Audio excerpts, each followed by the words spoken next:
Hello everyone. Hope आप सब बहुत अच्छे होंगे दोस्तों इस पावर पीवाईक्यू सीरीज के अंदर हम कंप्लीट कर रहे हैं लास्ट 30 इयर्स ऑफ पीवाईक्यूज, जिसके अंदर मैं आपको यूपीएससी सीएससी के क्वेश्चन तो सॉल्व करवाऊंगा ही करवाऊंगा, साथ में अदर कॉम्पिटिटिव एग्जाम्स जैसे कि पीसीएस एग्जाम और दोस्तों सीएपीएफ एंड सीडीएस के भी। तो इसके इस सीरीज के अंदर हम इन सभी एग्जाम्स के क्वेश्चन सॉल्व कर रहे हैं with the help of mind maps और क्लैरिटी ऑफ कंसेप्ट के साथ। और दोस्तों इस सीरीज के अंदर मैं आपको सब कुछ रिवाइज करवा रहा हूँ, पूरी मॉडर्न हिस्ट्री रिवाइज करवा रहा हूँ एक्टिव रिकॉल मेथड से। ठीक है, एमसीक्यू की मेथड से। एमसीक्यू के अंदर मैं आपको एक्टिव रिकॉल करवा रहा हूँ स्टेटमेंट वाइज, कीवर्ड वाइज, और जो भी इंपॉर्टेंट है ना मैं यहीं पे आपको कंप्लीट करा रहा हूँ। दैट मीन्स कि मैं आपको वैल्यू एडिशन प्रोवाइड कर रहा हूँ हर क्वेश्चन के अंदर, जो कि आपके एग्जाम के लिए बहुत इंपॉर्टेंट है और रिलेवेंट भी है। आपका यूपीएससी सीएससी का एग्जाम नजदीक आ रहा है दोस्तों, जो कि आपका प्री का एग्जाम आने वाला है 2026 में मई के अंदर। और इसकी तैयारी करने के लिए आपको ये सीरीज जो है ना मेरे साथ कंप्लीट करनी होगी, मेरे साथ इसे कवर करना होगा और मेरे साथ ही समझना होगा, तभी आपका प्री एग्जाम क्वालिफाई होगा दोस्तों। ठीक है, अगर ये प्री एग्जाम क्वालिफाई करना है कॉन्फिडेंस के साथ, तो इस सीरीज को ना इस तरीके से मैं बोल रहा हूँ उस तरीके से करते जाओ। 110% आपका प्री एग्जाम निकलेगा दोस्तों। ठीक है, मैं बोल रहा हूँ 110%। क्यों? क्योंकि इसके अंदर मैं आपको इतने क्वेश्चन सोल्व करवा दूंगा ना, इतने क्वेश्चन सोल्व करवा दूंगा हर सब्जेक्ट के अंदर, हर सब्जेक्ट के अंदर इतने क्वेश्चन सोल्व करवा दूंगा, इतना नॉलेज प्रोवाइड कर दूंगा कि आपको कॉन्फिडेंस लेवल अलग तरीके से आने वाला है। ठीक है, बट क्या करना है आपको? हार्ड वर्क करना है। ठीक है, हार्ड वर्क आपको ही करना है। अगर मैं ये सीरीज करवा रहा हूँ तो मेरे साथ साथ आपको हार्ड वर्क करना पड़ेगा। ठीक है, जो हार्ड वर्क करेगा वो एग्जाम क्वालिफाई करेगा, जो नहीं करेगा दोस्तों वो ऐसे ही इस एग्जाम साइकिल के अंदर ट्रैप में फंस जाएगा। ठीक है, अगर आप ट्रैप में नहीं फंसना चाहते तो इस सीरीज को कंप्लीट करो मेरे साथ साथ। और देखो दोस्तों, मैंने पूरी आपको लक्ष्मीकांत पूरी याद कराई है इजी ट्रिक्स के साथ साथ।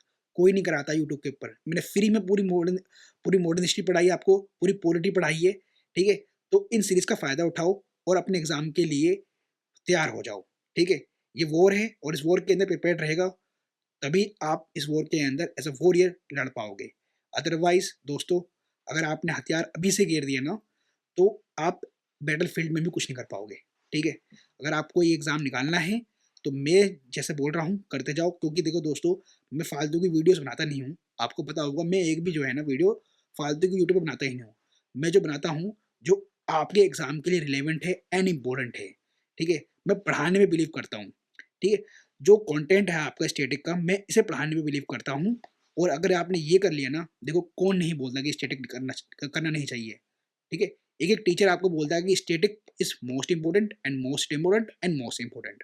तो स्टैटिक ही करना है आपको ढंग से और अच्छे से। ठीक है, टॉपर्स भी कहते हैं कि भैया मेरे स्टैटिक के पूरे कंसेप्ट क्लियर थे और स्टैटिक को मैंने कम से कम नहीं तो 15 से 20 बार रिवीजन करा था। ये टॉपर्स बोलते हैं दोस्तों।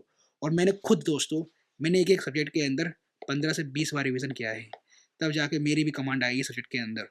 तो अगर आपको कमांड चाहिए हर सब्जेक्ट के अंदर तो रिवीजन करना पड़ेगा, और रिवीजन कराने के लिए मैं आपकी पूरी हेल्प करने के लिए तैयार हूँ।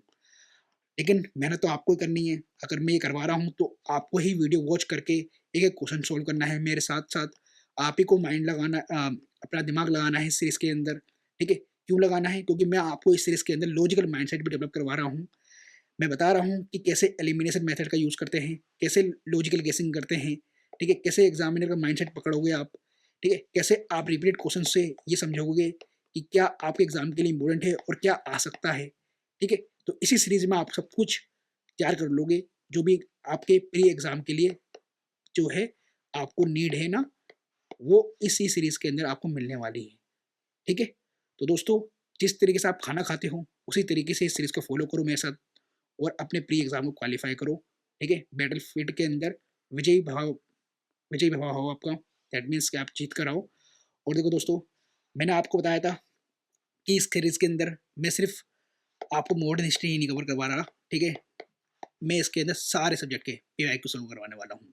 ठीक है, इसके बाद मैं पॉलिटी स्टार्ट करूँगा और इसके बाद ज्योग्राफी, एंड ज्योग्राफी के बाद इकोनॉमिक्स, एंड इकोनॉमिक्स के बाद एनवायरनमेंट, और फिर साइंस एंड टेक। ठीक है, जिससे आपके सारे सब्जेक्ट कवर हो जाएंगे। इस सभी सब्जेक्ट के अंदर आपके पास 30 इयर्स प्लस के पीवाईक्यूज की नॉलेज होगी। ठीक है, इन सभी क्वेश्चन को सोल्व करने की आपके पास टेक्निक होगी।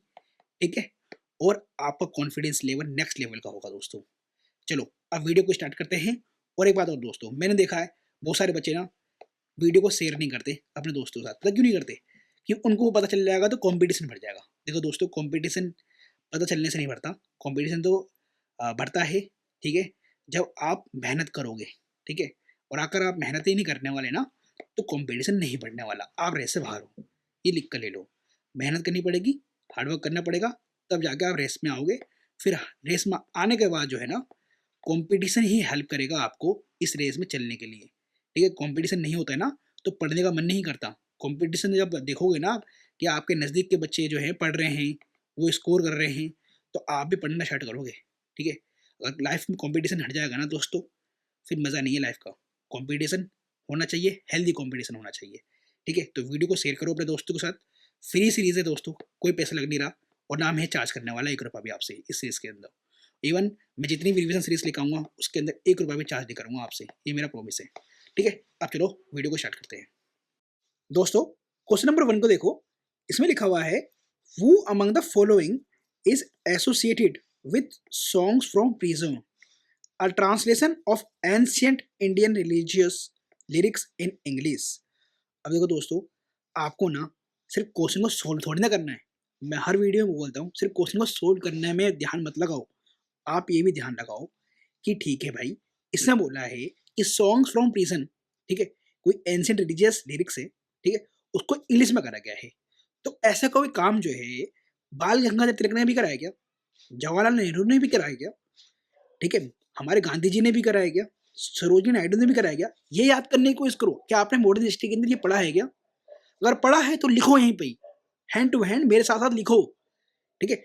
अब देखो इस सीरीज का फायदा दिखाता हूँ आपको। आप ये याद करो कि बाल गंगाधर तिलक तिलक जी ने भी कुछ तो लिखा था। और क्या लिखा था? जब इनको जेल गए थे, ठीक है, बर्मा की जेल में, मैंडले जेल में, तो इन्होंने ना गीता रहस्य लिखा था, ठीक है। तो यहीं पे लिख दो कि गीता रहस्य लिखा था इन्होंने, ठीक है। अब जवाहरलाल नेहरू की कौन सी बुक थी? तो आपको पता है, डिस्कवरी ऑफ इंडिया, ठीक है, बहुत ही इंपॉर्टेंट बुक है ना। और एक बात और, सरोजिनी नायडू कौन थी भाई? क्या ये भारत की पहली महिला प्रेसिडेंट रही है क्या आईएनसी की? हाँ जी, रही हैं। कौन सा ईयर था? याद करो, 90 कुछ था ना। अब याद करो कि कौन सा ईयर था, ठीक है। और ये भी याद करो कौन सा सेशन था इनका, ठीक है, कौन से मतलब कौन सी जगह पे ये सेशन हुआ था, ठीक है, इनकी प्रेसिडेंटशिप में आईएनसी का। और ये भी याद करो कि सरोजिनी नायडू का क्या रोल था सीडीएम में, सिविल डिसोबीडिएंस मूवमेंट के अंदर, ठीक है। और एक बात और कि भैया सरोजिनी नायडू कौन से वुमेन ऑर्गेनाइजेशन से जुड़ी हुई थी, ये भी याद करने की कोशिश करो, ठीक है। अब इसका आंसर देखो दोस्तों, मोहनदास करमचंद गांधी है। रीजन क्या है कि गांधी जी तो जेल हुई थी नॉन कोऑपरेशन मूवमेंट के बाद, ठीक है। तब ये जेल में गए थे, तब इन्होंने थोड़ा रिलीजियस चीज़ों के ऊपर ध्यान दिया था, और रिलीजियस चीज़ों को देखकर ही इन्होंने सॉन्ग्स फ्रॉम प्रिजन, ठीक है, इसको ट्रांसलेट किया था। ये एंशिएंट इंडियन रिलीजियस लिरिक्स थे, जो इसको इंग्लिश में ट्रांसलेट करते हैं गांधी जी, ठीक है, जेल में रहकर ही। तो इसका आंसर आपको मिल गया। मैं आपको उसका माइंड मैप दिखाता हूँ। माइंड मैप देखो, आपको इसी तरीके से हेल्प करने वाला है जिस तरीके से मैंने अभी आपको पढ़ाया है, ठीक है। तो मोहनदास करमचंद गांधी है इसका आंसर, ठीक है। तो गांधी जी ने ट्रांसलेट किया था एंशिएंट इंडियन रिलीजियस लिरिक्स को, जब वो जेल में था, येरवाड़ा जेल, ठीक है। जेल का नाम भी याद रखो, येरवाड़ा जेल थी, क्योंकि पीसीएस एग्जाम में पूछ लिया जाता है। देखो दोस्तों, कोई पता नहीं है ना, PCS, CAPF, CDS, in exam में पूछ लिया जाता है। और मेरा कहना है कि भैया आप यूपीएससी एस्पिरेंट हो, आपको पीसीएस के एग्जाम भी देना चाहिए, ठीक है, और सीएपीएफ और सीडीएस के भी देना चाहिए, ठीक है। आपका मन हो या ना हो ज्वाइनिंग करने का, लेकिन आप इन एग्जाम को देकर अपना नॉलेज तो बढ़ाओ, ठीक है, अभी प्रैक्टिस तो करो, ठीक है, एग्जाम एनवायरमेंट में तो रहो कम से कम, ठीक है। वैल्यू एडिशन, तो वैल्यू एडिशन ध्यान रखना, ड्यूरिंग 1922 से लेकर 24 तक ये प्रेजेंट में रहे थे, और उन्होंने नई जो है ये बुक, या फिर आप बोल सकते हो इन लिरिक्स को इंग्लिश में ट्रांसलेट किया था। तो ये रिफ्लेक्ट करता है गांधी जी के स्पिरिचुअल साइड को। जवाहरलाल नेहरू ने डिस्कवरी ऑफ इंडिया की बुक लिखी थी, और बाल गंगाधर तिलक जी ने, जब इनको बर्मा में जेल हुई थी, ठीक है, बर्मा में जेल ठीक हुई थी, तब इन्होंने गीता रहस्य लिखी थी, ठीक है। सरोजिनी नायडू कौन थी? तो एक पोइट भी थी और पॉलिटिशियन भी, आईएनसी की भारत की पहली महिला प्रेसिडेंट रही है ना। और ध्यान रखना, मैं भारत की बोल रहा हूँ, ठीक है, मतलब भारतीय। मैं अगर बात करूँ कि भैया first women president of INC कौन था, ठीक है, तो वो अलग हो जाएगा। कौन हो जाएगा बताओ? वो हो जाएंगे एनी बेसेंट, ठीक है, एक यूरोपियन थी। और एनी बेसेंट के बारे में पता है, बहुत फेमस पर्सनालिटी है, आपको इनके बारे में पता ही होना चाहिए कि कौन से ऑर्गेनाइजेशन जुड़ी हुई थी, ठीक है। थियोसॉफिकल सोसाइटी याद करो, है ना। और ये भी याद करो कि भैया कि इन्होंने कौन सा मूवमेंट लॉन्च किया था इंडिया के अंदर, ठीक है, और ये इसके अंदर सक्सेसफुल भी हुई थी, ठीक है। चलो अब आगे बढ़ते हैं क्वेश्चन नंबर 2 पे। With reference to Madanapalle of Andhra Pradesh which one of the following statement is correct. अब देखो दोस्तों, इस लोकेशन को बारे में डाल रखा है आंध्र प्रदेश के लिए, ठीक है, कि ये मदनपल्ले जो है ना आंध्र प्रदेश का फेमस है। अब बताओ किस रेफरेंस से फेमस है ये, ठीक है, मदनपल्ले ऑफ आंध्र प्रदेश। मैं आपको एक बात बोलना चाहूंगा दोस्तों, दैट मीन्स कि ये लोकेशन बहुत इंपॉर्टेंट है, ठीक है, इन रिस्पेक्ट टू कि भैया मॉडर्न हिस्ट्री में हमारा कुछ यहाँ पर इंपॉर्टेंट तो है ये। क्योंकि जैसे कि आपका लाहौर सेशन बहुत इंपॉर्टेंट है आईएनसी का, क्योंकि पूर्ण स्वराज का रेजोल्यूशन पास हुआ था 1929 में, ठीक है। जवाहरलाल नेहरू इसके प्रेसिडेंट रहते उस टाइम पे आईएनसी के, ठीक है। तो ऐसे ही ये लोकेशन ही फेमस है, लेकिन किस चीज़ के लिए फेमस है। और एक बात और दोस्तों, मैं एलिमिनेशन मेथड और इवन लॉजिकल गेसिंग बता दूंगा कि कैसे लगता है कैसे नहीं, ठीक है। लेकिन जहाँ पर नॉलेज काम आएगी ना, वहाँ पर नॉलेज ही लगेगी, प्योर नॉलेज लगेगी, वहाँ एलिमिनेशन मेथड नहीं लगता, ठीक है। आप एग्जाम में लगाना चलोगे, आपका समय बर्बाद होगा, ठीक है। एग्जाम में आप लगाने बैठ जाओगे एलिमिनेशन मेथड इन सब क्वेश्चन के अंदर, फैक्चुअल क्वेश्चन के अंदर, आपका समय बर्बाद होगा और आंसर भी गलत हो जाएगा, ठीक है। फिर आप नेगेटिव मार्किंग में आ जाओगे। तो मैं सिर्फ वो बताने वाला हूँ जो एग्जाम मोड में आप कर सकते हो, जो चीज़ पॉसिबल है एग्जाम में, ठीक है। ये कहने वाली बात है, जो बच्चे जो ये आजकल यूट्यूब वाले जो है ना चीट कोड निकालते हैं ना, मैंने देखा था बहुत सारे जो है चीट कोड के ऊपर इतनी व्यूज़, भाई लाखों में व्यूज़ थे। और मेरी इन जो इतनी वीडियोज़ है, इनकी हज़ारों में व्यूज़ तो आ रही है, आप पसंद कर रहे हो, ठीक है। लेकिन उनके लाखों में व्यूज़ देखा मैंने चीट कोड की, और वो चीट कोड जो है ना भाई साहब, वो एग्जाम देने के बाद निकाल रहे हो आप, एग्जाम निकालने से पहले नहीं निकाल रहे उन क्वेश्चन का, ठीक है। और एग्जाम देने के बाद निकाल रहे हो, और ये चीट कोड कुछ नहीं होते भाई साहब, ये आपका स्मार्ट वर्क होता है, ठीक है। आपकी जो नॉलेज है ना, वो आपकी हेल्प करती है, वो आपके इंट्यूशन को बिल्ड करती है कि भैया क्वेश्चन जो है कैसे फ्रेम करा है एग्जामिनर ने, और एग्जामिनर कहाँ गलत कर सकता है और कहाँ स्टेटमेंट को सही कर सकता है। और ये चीज़ आपके नॉलेज से और आपको प्रैक्टिस करने से आएगी, ठीक है। ये चिट कोड वगैरह से नहीं आएगी, ठीक है। लिख कर ले लो, वरना समय बर्बाद कर लोगे आप। इसलिए गलत गलत मैं बता रहा हूँ दोस्तों। कुछ जो वाई टी चैनल हैं जो व्यूज़ के लिए वीडियोज़ को क्रिएट करते हैं, इन सब वीडियोज़ को उनको मत देखा करो। हाँ, मैं उनको जरूर बोलूँगा जो वाई टी चैनल आपको पढ़ा रहे हैं, जो आपको नॉलेज गेन करवा रहे हैं, आप उनको जरूर देखो, ठीक है। मैं भी वीडियोज़ बनाता हूँ तो मैं सारा जो है ना, जो आपका स्टैटिक टॉपिक है ना, उसके ऊपर बनाता हूँ। जो स्टैटिक है आपका, जैसे लक्ष्मीकांत हो गया, मॉडर्न हिस्ट्री का स्पेक्ट्रम हो गया, ऐसे ही मैं अभी इंडियन इकोनॉमी पढ़ाऊंगा आपको, निखिल सिंघानिया की, तो वो पढ़ाऊंगा मैं आपको, जो आपकी नॉलेज है, जो आपके एग्जाम में काम आएगी, हेल्प करेगी एग्जाम निकालने में, वो पढ़ाऊंगा भाई। मैं चीट कोड वगैरह स्ट्रेटेजी के ऊपर वीडियो नहीं बनाता, ठीक है। मैंने अभी बहुत सारे वाई टी चैनल देखा था, स्ट्रेटेजी के ऊपर वीडियो बनाते हैं कि 160 डेज रह गए, फिर निकालेंगे 150 डेज रह गए इसके लिए स्ट्रेटेजी, फिर निकालेंगे 100 डेज की स्ट्रेटेजी, फिर निकालेंगे 60 डेज की स्ट्रेटेजी। अरे बच्चे यही सब देखते रहेगा तो पढ़ेगा कब, ठीक है। तो ऐसे चैनलों को ना थोड़ा ज़्यादा जो है ना, उनमें बिजी मत रहा करो इन सब वीडियोस के अंदर, ठीक है। आप नॉलेज की वीडियो देखा करो, स्टैटिक को रिवीजन करने के लिए देखा करो।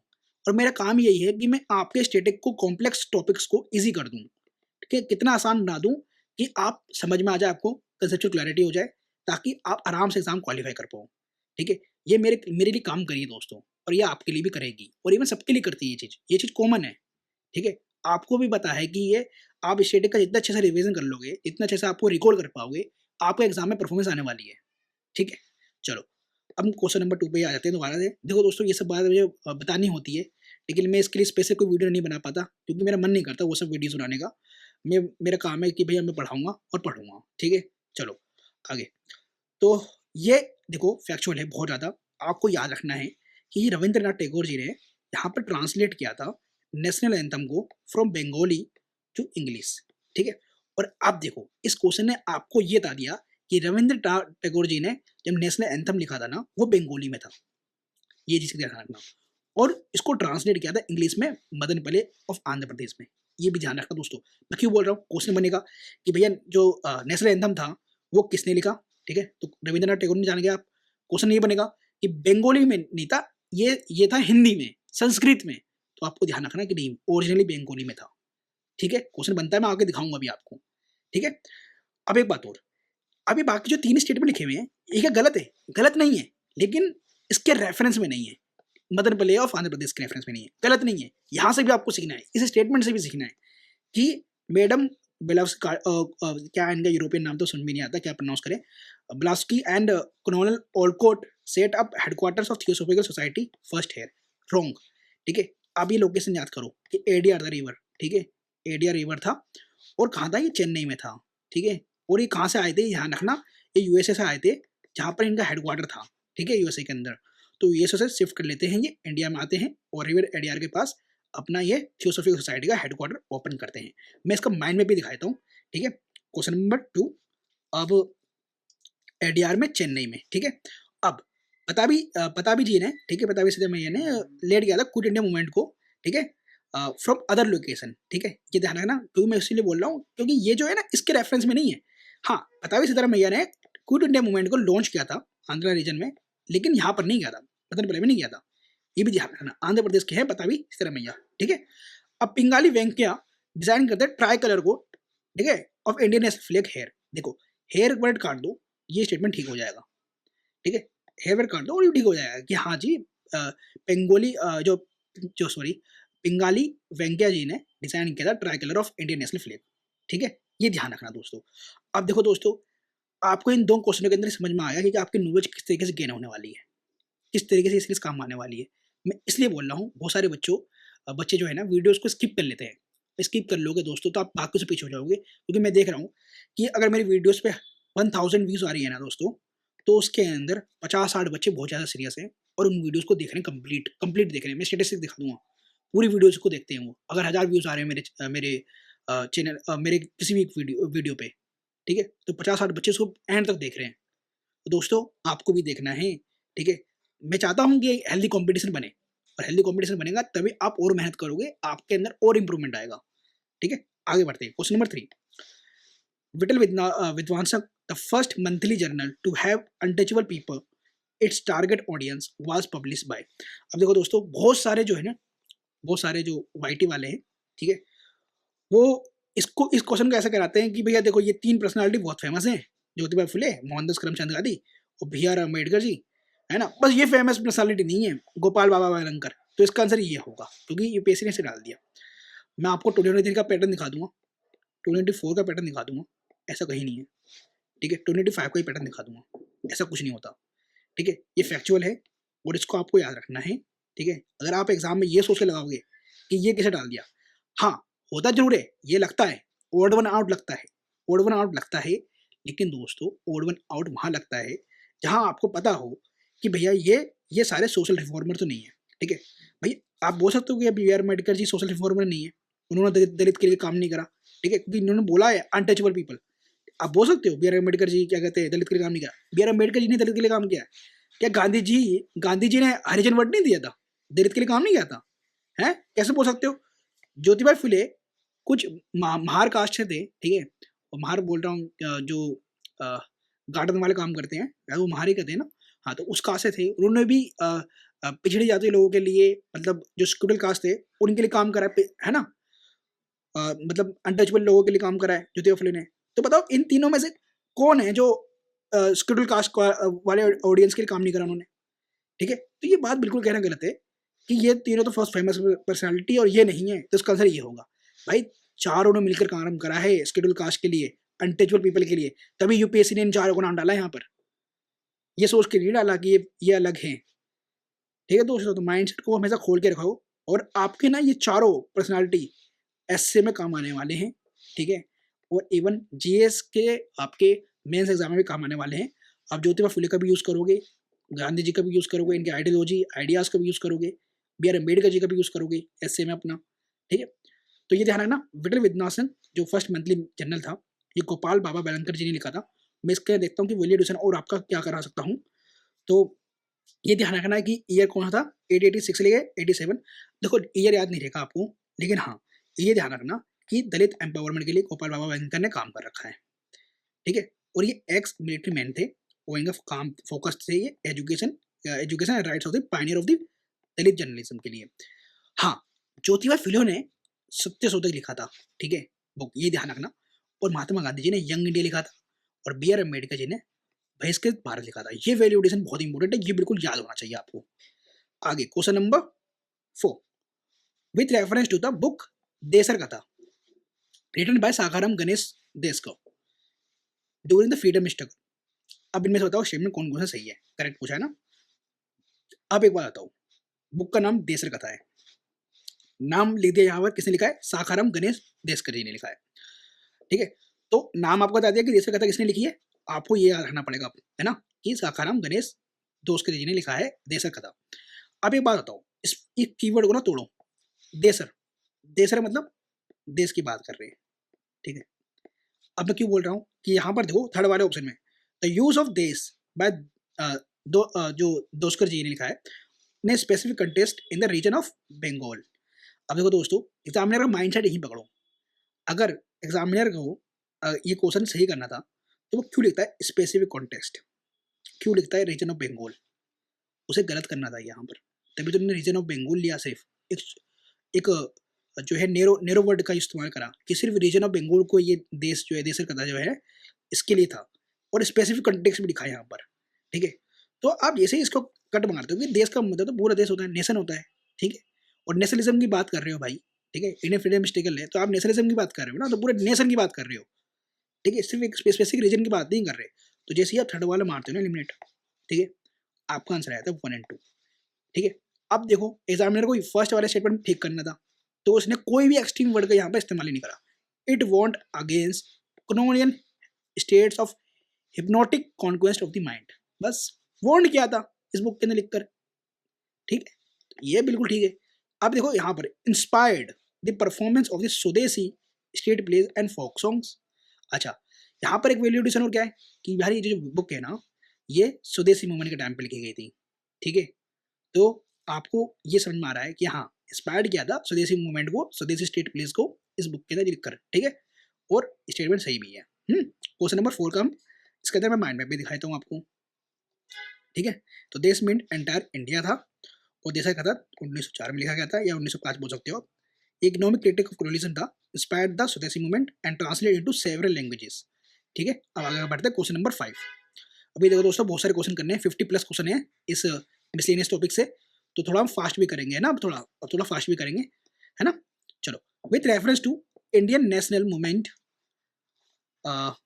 करेक्टली मैच्ड है ना, मैच द फॉलोइंग जरा तो देख लिया करो, यहाँ पर करेक्टली मैच बोला है तो मतलब ये देखो कि 1 का जो दे रखा सामने वाला ऑप्शन वो ठीक है या नहीं, ठीक है। अब एक बात बताओ, केसी नियोजी के बारे में आप पॉलिटी के अंदर ही पढ़ते हो कि ये मेंबर थे कॉन्स्टिट्यूएंट असेंबली के, ठीक है, तो मेंबर बोला है, मेंबर तो बहुत सारे थे भाई, तो ये ठीक होगा।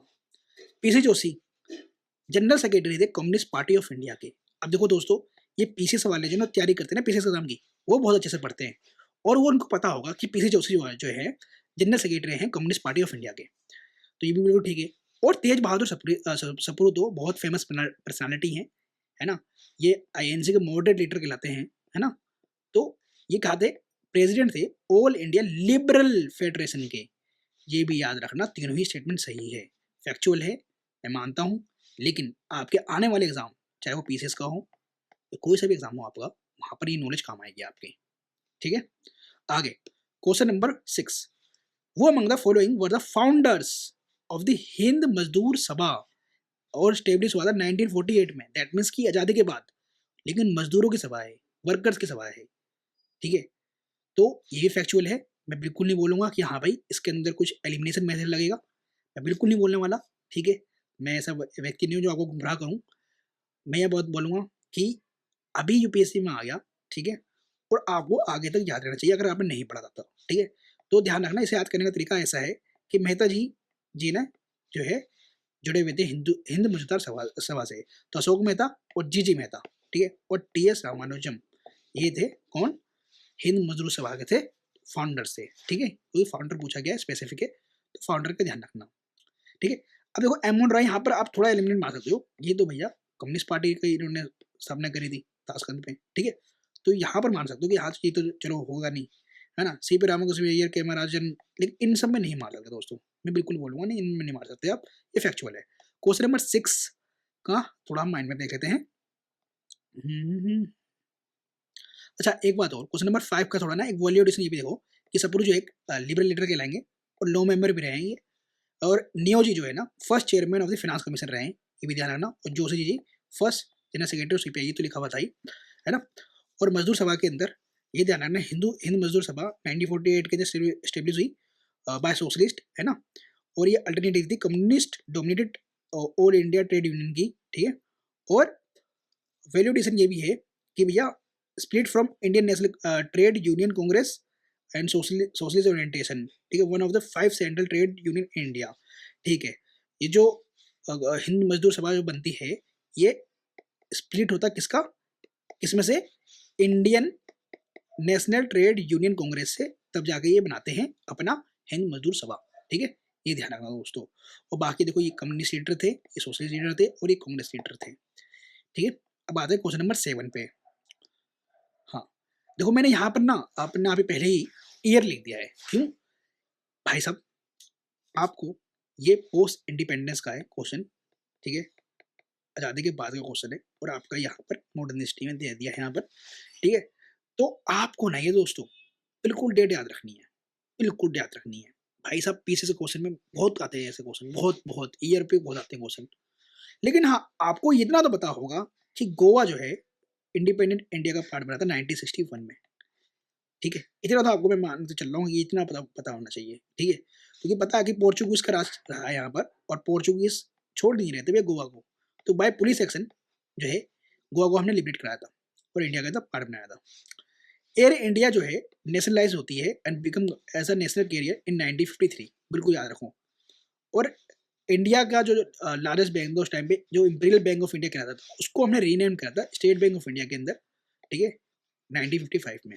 The first democratically elected communist party government जो फॉर्म हुई थी, अभी भी आपको पता है कम्युनिस्ट पार्टी की सरकार चलती है केरला के अंदर, तो केरला में हुई थी 1957 के अंदर, ठीक है। तो इसका आंसर बी होगा। और मैं आपको इसका जो है माइंड मैप भी दिखाई था क्वेश्चन नंबर 7 का। तो दोस्तों ये तो बस ये तो ध्यान रखना कि केरला में फॉर्म हुई थी डेमोक्रेटिक गवर्नमेंट, और 1961 में लिबरेट करा था हमने इसको, गोवा को, ठीक है। क्वेश्चन नंबर 7 में हो गया आपका। क्वेश्चन नंबर 8 पे आते हैं।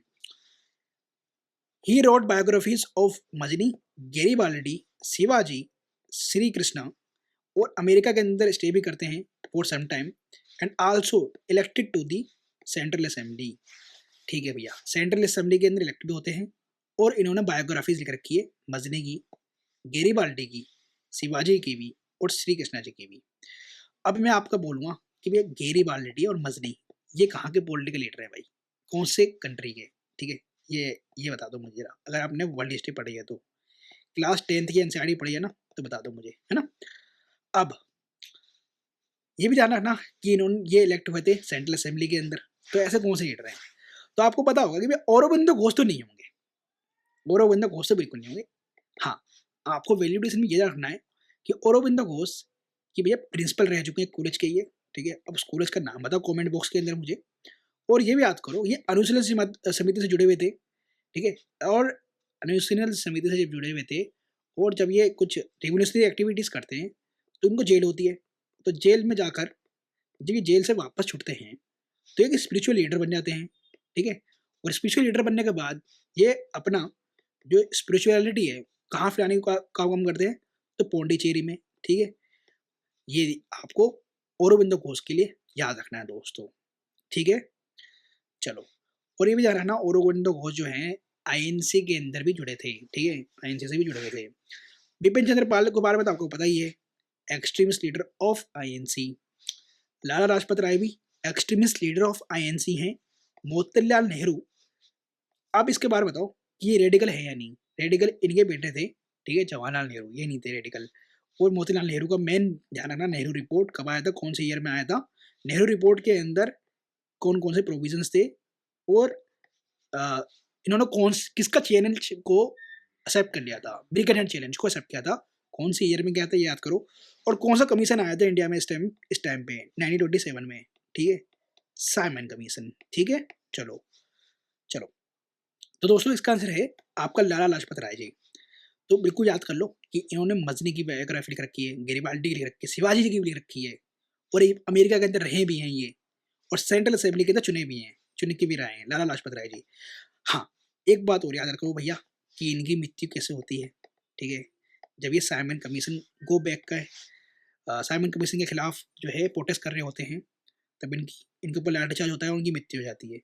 बिल्कुल वैल्यू एडिशन में ये आपको हमेशा याद रखना है। मैंने आपको पूरी मॉडर्न हिस्ट्री याद करा दी यहीं से ही, ठीक है।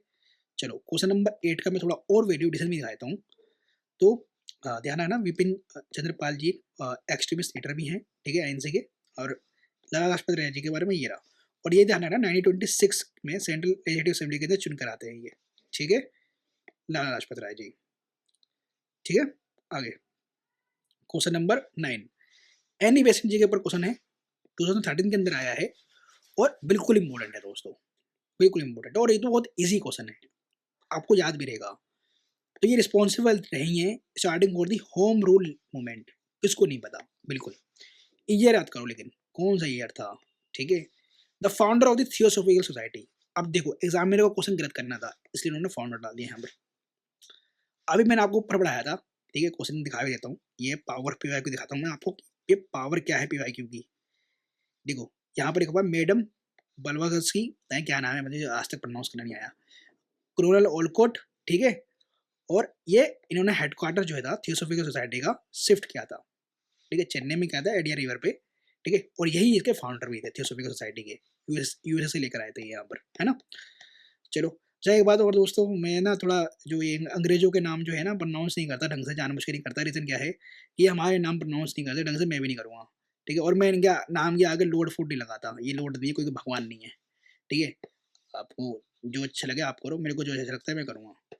चलो तो the founder of the theosophical society, बिल्कुल नहीं, फाउंडर तो नहीं थी, यस, लेकिन थियोसॉफिकल सोसाइटी से जुड़ी हुई थी, बिल्कुल जानना, मेंबर थी। Once the president of the INC, बिल्कुल एग्जामिनर को ठीक करना था, उन्होंने सिर्फ वंस का इस्तेमाल करा। इवन ये तो फर्स्ट वुमेन प्रेसिडेंट रही है आईएनसी की, ठीक है।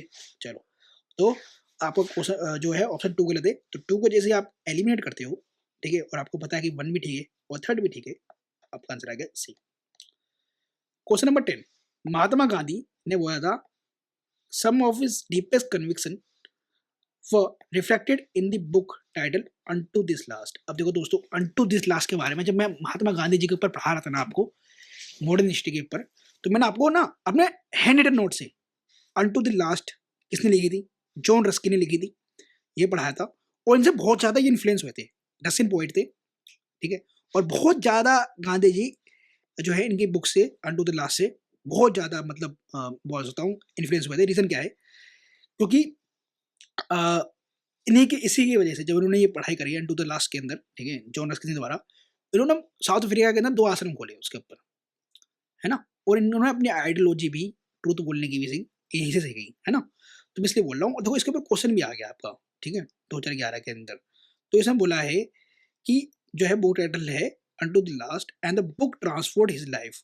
देखो बोल भी दिया कि बुक ने ट्रांसफॉर्ड किया है इनके लाइफ को। तो what was the message from the book transform Mahatma Gandhi, तो उन्होंने इस बुक से क्या सीखा था। तो दोस्तों फैक्चुअल है बिल्कुल, the good of individual is content in the good of all. और एथिक्स में इसके ऊपर क्वेश्चन भी आ रखा है दोस्तों, दिखा भी दूंगा मैं, एथिक्स में क्वेश्चन भी आ रखा है, ठीक है। तो the good of individual is content in the good of all, यही मैसेज उन्होंने कन्वेंट किया था इस बुक से। अब एक बात और, बाकी सारे option the life of celibacy and essential for the noble life, ये सब देखो मैसेज ट्रू हो सकते हैं, लेकिन उन्होंने बोला है स्पेसिफिक इस बुक से क्या सीखा। तो ये है the good of individual is content in the good of all. Question number 10 का मैं आपको माइंड मैप भी दिखाना चाहता हूँ दोस्तों। रीजन क्या है, इसके अंदर मुझे थोड़ा आपको वैल्यूएशन देना है। तो जॉन रस्किन की बुक थी Unto the Last, गांधी ने रीड की थी 1904 में इन साउथ अफ्रीका। और सर्वोदय वर्जन जो है इस बुक का ट्रांसलेटेड वर्जन है हिंदी में। और इंस्पायर्ड होकर इन्होंने फिनिक्स आश्रम और टोलिस्ट फॉर्म ओपन किया था साउथ अफ्रीका के अंदर, ठीक है, इसलिए बोल रहा था, बहुत इंपॉर्टेंट है। आगे question number 11 with reference to the Indian freedom struggle Usha Mehta is well known for, बिल्कुल भाई साहब बिल्कुल फैक्चुअल है, ठीक है। आपने मॉडर्न हिस्ट्री के अंदर पढ़ा है यहाँ कि ये उषा मेहता से जुड़ी हुई थी।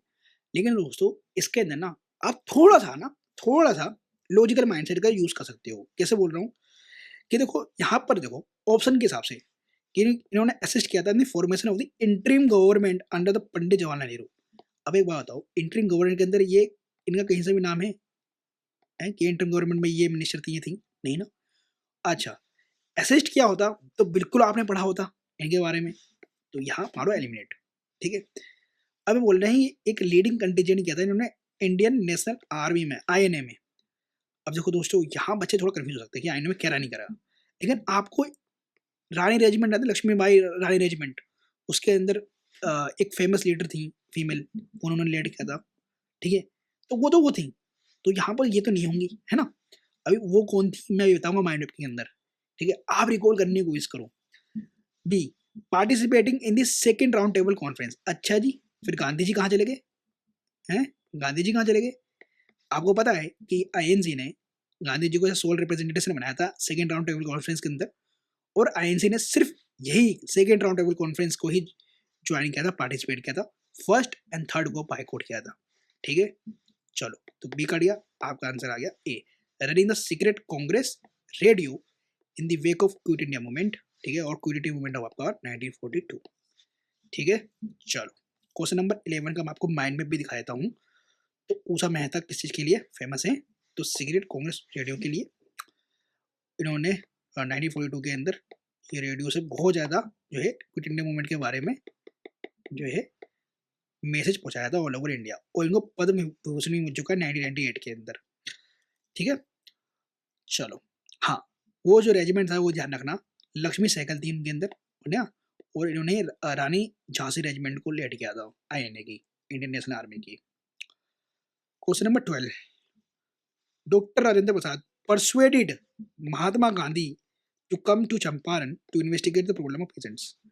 अरे भाई, इवन मैं बता रहा हूँ आपको, क्लास 11 12 की जो है ना इंग्लिश की बुक, जो लिटरेचर वाली बुक होती है ना, उसके अंदर भी लिखा हुआ है, दे रखा महात्मा गांधी का चंपारण वाली कहानी, ठीक है, एनसीईआरटी की, कि भैया वो डॉक्टर राजेंद्र प्रसाद नहीं थे जिन्होंने प्रोसाइड किया था, ठीक है। इनके और गांधी जी की जो मूवी बनी हुई है यूट्यूब पे, फेमस है, उसके अंदर भी लिखा हुआ है कि ये तो भैया डॉक्टर राजेंद्र प्रसाद तो नहीं थे, है ना। अब याद करो वो कौन थे, ठीक है। क्यों बोल रहा हूँ? क्योंकि वो थे राजकुमार शुक्ला जी, है ना, राजकुमार शुक्ला जी। और यही चीज जो है ना आपको ये लिटरेचर वाली बुक में, इंग्लिश की लिटरेचर वाली बुक में दे रखा है। मैं तो वहां पर भी पढ़ा था, मैंने तो जब मैं क्लास 11 12 में था, ठीक है। तो डॉक्टर राजेंद्र प्रसाद के बारे में ये याद रखना कि बिल्कुल चंपारण सत्याग्रह में ये भी थे साथ में गांधी जी के, लेकिन इन्होंने परसुएट नहीं किया था क्योंकि बिहार की लीडर थे ये, और लॉयर भी हैं ये, और यही हमारे देश के फर्स्ट प्रेसिडेंट भी बनते हैं, ये भी ध्यान रखो, ठीक है।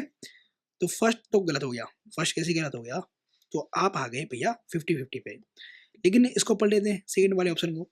आचार्य जे बी कृपलानी वाज, अब देखो एग्जामिनर को यहाँ ठीक करना था, तो इन्होंने उसने फिर कर दिया one of Mahatma Gandhi colleagues in the Indian Champaran investigation, तो वन ऑफ बोल दिया, बिल्कुल, तो ये तो बिल्कुल ठीक होगा। और यस, जे बी कृपलानी जी थे, ठीक है, चंपारण सत्याग्रह टाइम पे, तो इसका आंसर होगा बी। क्वेश्चन नंबर 13, अब इसमें देखो 2010 का क्वेश्चन है और बहुत अच्छा क्वेश्चन है, ठीक है, और स्वदेशी मूवमेंट के टाइम का है। और इसमें बोला कि 4 रेजोल्यूशन पास हुए थे at the famous Calcutta session में आईएनसी के इन 1906 में। अब the question of either retention और rejection of these 4 resolution become the cause of a split in the Congress. बिल्कुल याद कर लो, ये जो 1907 में कांग्रेस स्प्लिट हुई थी उसका रीजन इसके अंदर बनता है। यहाँ पर ये जो रेजोल्यूशन पास हुआ था ना, तो इनमें से ही डिबेट हो गया था कि रिटेंशन रखें या रिजेक्शन रखें, इस क्वेश्चन के ऊपर ही स्प्लिट आ गया था कांग्रेस के अंदर। तो उसमें एक्सट्रीमिस्ट लीडर जो है आईएनसी को छोड़ देते हैं। तो at the next Congress session held in Surat 1907, जहां पर स्प्लिट हो जाता है, which of the following not one of those resolution. देखो एग्जामिनर ने क्वेश्चन आसान भी कर दिया है, इसमें बोला कि भैया नोट कौन सा रिजोल्यूशन नहीं था उस टाइम पे जो पास हुआ था 1906 में। अब देखो दोस्तों, annulment of partition of Bengal, क्या इनके हाथ में भी है एनलमेंट कर दें, है ना, वापस करवा दें, इनके हाथ में है, ये तो प्रोटेस्ट कर रहे हैं। और ये हुआ था 1911 में, याद है ना आपको, ठीक है, दिल्ली दरबार लगा था तब हुआ था। हाँ, बाइकआउट रेजोल्यूशन पास हो गया था, नेशनल एजुकेशन के बारे में बात होने लगी थी कि वे नेशनल एजुकेशन को बिल्ड करेंगे, है ना, इसकी इंस्टीट्यूशन बनाएंगे हम, स्वदेशी की बात हो रही थी, ठीक है। ये तो तीनों रेजोल्यूशन थे, लेकिन ये नहीं था, तो इसका आंसर आ गया ए, क्योंकि यहाँ पूछा है नोट, ठीक है दोस्तों। आगे question number 14, who among the following governor generals created the covenanted civil service of India later become to be known Indian civil service. अब देखो दोस्तों, सिर्फ हमें क्वेश्चन थोड़ी सॉल्व करना है। वेलेस्ली के बारे में याद करूँ, कॉर्नवालिस के बारे में याद करूँ, विलियम बेंटिक के बारे में याद करूँ, वॉरेन हेस्टिंग के बारे में याद करूँ। वॉरेन हेस्टिंग क्या था भाई, विलियम बेंटिक क्या था, वेलेस्ली का मेन इंपॉर्टेंट रोल याद करो, कॉर्नवालिस का याद करो, कॉर्नवालिस का ये भी याद करो, परमानेंट लैंड सेटलमेंट एक्ट है ना, कौन सी ईयर में आता है ये भी याद करो, ठीक है। और ये भी याद करो कि भैया ये सिविल सर्वेंट के लिए काम कौन कर सकता है, जो आर्मी बैकग्राउंड के लिए हो, बैकग्राउंड में हो, कमांडर इन चीफ हो, है ना, तो वो कॉर्नवालिस था, ठीक है। तो इसका आंसर कॉर्नवालिस है। बाकी मैं इसके अंदर माइंड मैप के अंदर आपको कुछ याद कराना चाहता हूँ, मैं दिखा देता हूँ। क्वेश्चन नंबर 14, तो भैया ये ध्यान रखना कि Warren Hastings first governor general of Bengal था। और ये भी याद करो कि कौन से एक्ट से गवर्नर जनरल ऑफ बंगाल बना था, ठीक है। गवर्नर ऑफ बंगाल से गवर्नर जनरल ऑफ बंगाल बन गया था, कौन से एक्ट से, वेलेस्ली उन्हें फोर्ट विलियम कॉलेज जो है स्टेब्लिश किया था, फाउंड किया था, ये भी याद रखना।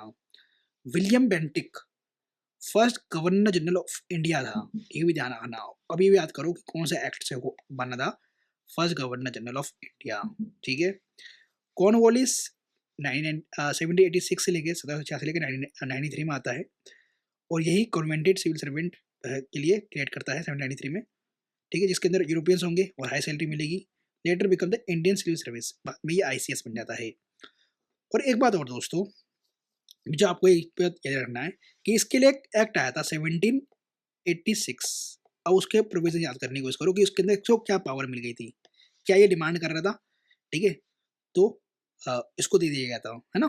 चलो क्वेश्चन नंबर 15, वो among the following is the author of the collection of poems called golden threshold, ठीक है जी। इसमें बोला कि भैया देखो, फोर्थ फैक्चुअल क्वेश्चन है, मैं बिल्कुल बोल रहा हूँ, गोल्डन थ्रेशोल्ड, इसमें बोला कि भैया कि ऑथर कौन है गोल्डन थ्रेशोल्ड का, है ना। तो ये भी ध्यान रखना दोस्तों कि अरुणा असफ अली जी का क्या इंपॉर्टेंट रोल रहा है मॉडर्न हिस्ट्री, हमारी हिस्ट्री में। एनिमेशन का आपको याद हो गया, मैंने आपको याद करा दिया। सरोजिनी नायडू का भी मैंने बता दिया आपको। विजय लक्ष्मी पंडित याद करो, इनका तो भी मैंने भी पढ़ाया था आपको, है ना। तो इसका आंसर कौन होगा, क्या होगा बताओ। तो गोल्डन थ्रेशोल्ड के बारे में ध्यान रखना कि गोल्डन थ्रेशोल्ड सरोजिनी नायडू जी ने लिखी थी, ठीक है, ये भी ध्यान रखना। ये फर्स्ट इंडियन वुमेन प्रेसिडेंट रही है INC की, ईयर भी याद रखना कौन सी ईयर में रही है, और इन्होंने ही गोल्डन थ्रेशोल्ड की बुक लिखी थी। क्वेश्चन नंबर 15 का मैं आपको माइंड में दिखा भी देता हूँ, या ठीक है। फर्स्ट वुमेन प्रेसिडेंट रही है इंडियन वुमेन 1925 के अंदर, ठीक है। अरुणा असफ अली याद रखना फ्रीडम फाइटर रहे हैं, और क्विट इंडिया मूवमेंट के में इनका बहुत अच्छा रोल रहा है, और वो रोल याद रखो, है ना। चलो क्वेश्चन नंबर 16, वो among the following Gandhian followers was a teacher by profession, Gandhian follower है और बाय प्रोफेशन देखो तो वो टीचर है। तो दोस्तों हाँ, तो टीचर याद रखना है, टीचर उनमें से कौन सा था, है ना। और ये भी याद रखो कि ये गांधी फॉलोवर थे। तो राजेंद्र प्रसाद जी के बारे में तो बताया आपको कि देखा जाए ये तो लोअर थे, तो ये मारो कट, ठीक है। JB कृपलानी के बारे में याद करो कि ये कौन थे भैया, ब्रज प्रसाद कौन थे, AN सिन्हा कौन थे। तो दोस्तों बहुत ज़्यादा मतलब यहाँ पर 2008 का क्वेश्चन है, फैक्चुअल है। JB कृपलानी होगा इसका आंसर, की बाय प्रोफेशन टीचर थे, ठीक है। और राजेंद्र प्रसाद जी तो बताया कि लॉयर थे। ये क्वेश्चन नंबर 16 का माइंड मैप देख लेते हैं। यस, JB कृपलानी है, प्रोफेसर थे BHU के अंदर, ठीक है। और प्रेसिडेंट रह चुके हैं INC के, ये भी ध्यान रखना 1946 में INC के प्रेसिडेंट रहे, और इस टाइम पे कैबिनेट मिशन प्लान आया था, ठीक है, कैबिनेट मिशन प्लान आया था CMP, ठीक है। और फाउंडर है किसान मजदूर प्रजा पार्टी के, ये भी ध्यान रखना। क्वेश्चन नंबर 17, वो मतलब following translated the autobiography of madam Curie in Hindi, in Hindi में मैडम क्यूरी के बारे में इन्होंने ट्रांसलेट किया है। तो इसका आंसर बताओ। अटल बिहारी वाजपेयी हैं, लाल बहादुर शास्त्री हैं, चौधरी चरण सिंह हैं, गोविंद वल्लभ पंत हैं। अब देखो दोस्तों, ये आपको ध्यान रखना है कि भैया चौधरी चरण सिंह ये किसानों के नेता हैं, फार्मर लीडर हैं, और ये former prime minister of India रह चुके हैं, ठीक है। हाँ, और अटल बिहारी वाजपेयी के बारे में भी पता है कि ये भी फॉर्मर प्राइम मिनिस्टर रह चुके हैं इंडिया के। ठीक है, अब बचे लाल बहादुर शास्त्री और गोविंद वल्लभ पंत। तो इनके बारे में देख लेते हैं क्वेश्चन नंबर 17 का माइंड मैप। तो इसका आंसर वैसे लाल बहादुर शास्त्री है, ठीक है, जिन्होंने जेल में रह के मैडम क्यूरी के बारे में जो है ट्रांसलेट किया था। देखो, अटल बिहारी वाजपेयी आपके पोएट थे, प्राइम मिनिस्टर भी थे, और चौधरी चरण सिंह फार्मर लीडर रह चुके हैं और prime minister. Govind Vallabh Pant freedom fighter थे और चीफ मिनिस्टर रह चुके हैं। ठीक है, ध्यान रखना किसी एक स्टेट के रहे थे, वो स्टेट याद रखो, है ना। तो इसका आंसर आ गया आपका लाल बहादुर शास्त्री। क्वेश्चन नंबर 18 जो कि आपका 2008 में आया था, वो मतलब फॉलोइंग रोट पोएम सुबह आज़ादी। सुबह आज़ादी, और चारों मुस्लिम हैं, क्योंकि जो है पोएट भी जो है मुस्लिम ही है, ठीक है, सुबह आज़ादी जैसा ही है ना। तो इसका आंसर याद करो, वैसे एक याद करो कि मोहम्मद इकबाल ने क्या लिखा था। अरे वाह, मुझे याद आ रहा है, सारे जहां से अच्छा हिंदुस्तान हमारा। ठीक है, तो ये तो लिखा था मोहम्मद इकबाल जी ने, सारे जहां से अच्छा। मौलाना अब्दुल कलाम आजाद इसलिए फेमस है, याद करो। फैज अहमद फैज ये इसलिए, और साहिर लुधियानवी किसके लिए फेमस है। वैसे देखा जाए तो बहुत ही ज़्यादा फैक्चुअल है। ठीक है, तो इसका माइंड मैप देख लेते हैं एक बार। सुबह आज़ादी, फैज अहमद फैज है इसका आंसर। ठीक है, जिन्होंने सुबह आज़ादी लिखी थी, डाउन ऑफ फ्रीडम कहते थे। ठीक है, और ये याद रखना दोस्तों कि साहिर लुधियानवी ने रोड लिखा था, कभी कभी मेरे दिल में ख्याल आता है। ठीक है, मैंने बोला ख्याल नहीं आता, कभी कभी दिल में पता नहीं कुछ लिखा होगा उन्होंने। ठीक है, वैसे गाना याद आ रहा है, कभी कभी मेरे दिल में ख्याल आता है ना। मोहम्मद इकबाल ने लिखा था सारे जहां से अच्छा। मौलाना अब्दुल कलाम आजाद फ्रीडम फाइटर थे, ध्यान रखना आईएन से जुड़े हुए थे। ठीक है, question number 19, Elizabeth Hawley is well known for her writing leading to which of the following। ठीक है जी, एलिजाबेथ हावली ने कुछ तो लिखा है इनमें से, और उसके लिए वो फेमस भी हैं।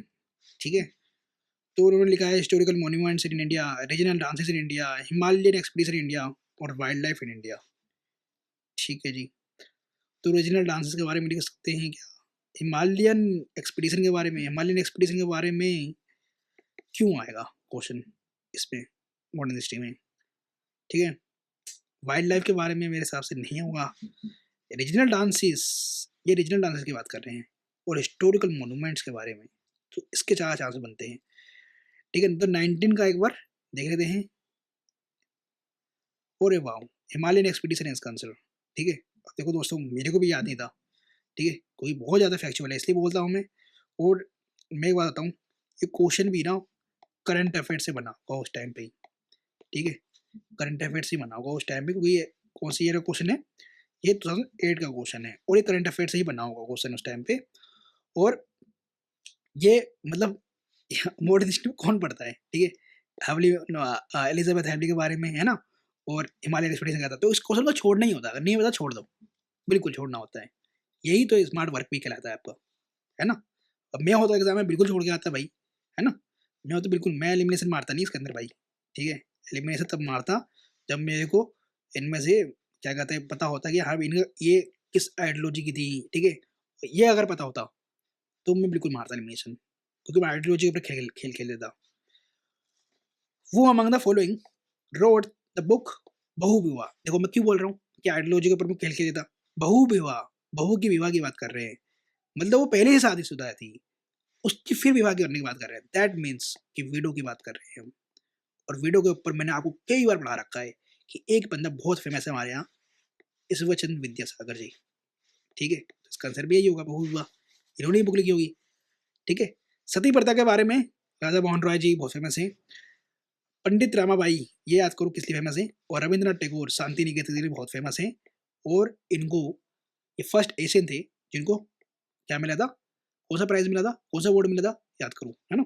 चलो क्वेश्चन नंबर 21। अच्छा एक बात और, ईश्वरचंद्र विद्यासागर जी के बारे में कि भैया ये एक स्कूल के प्रिंसिपल रह चुके हैं, मतलब कौन सा स्कूल है।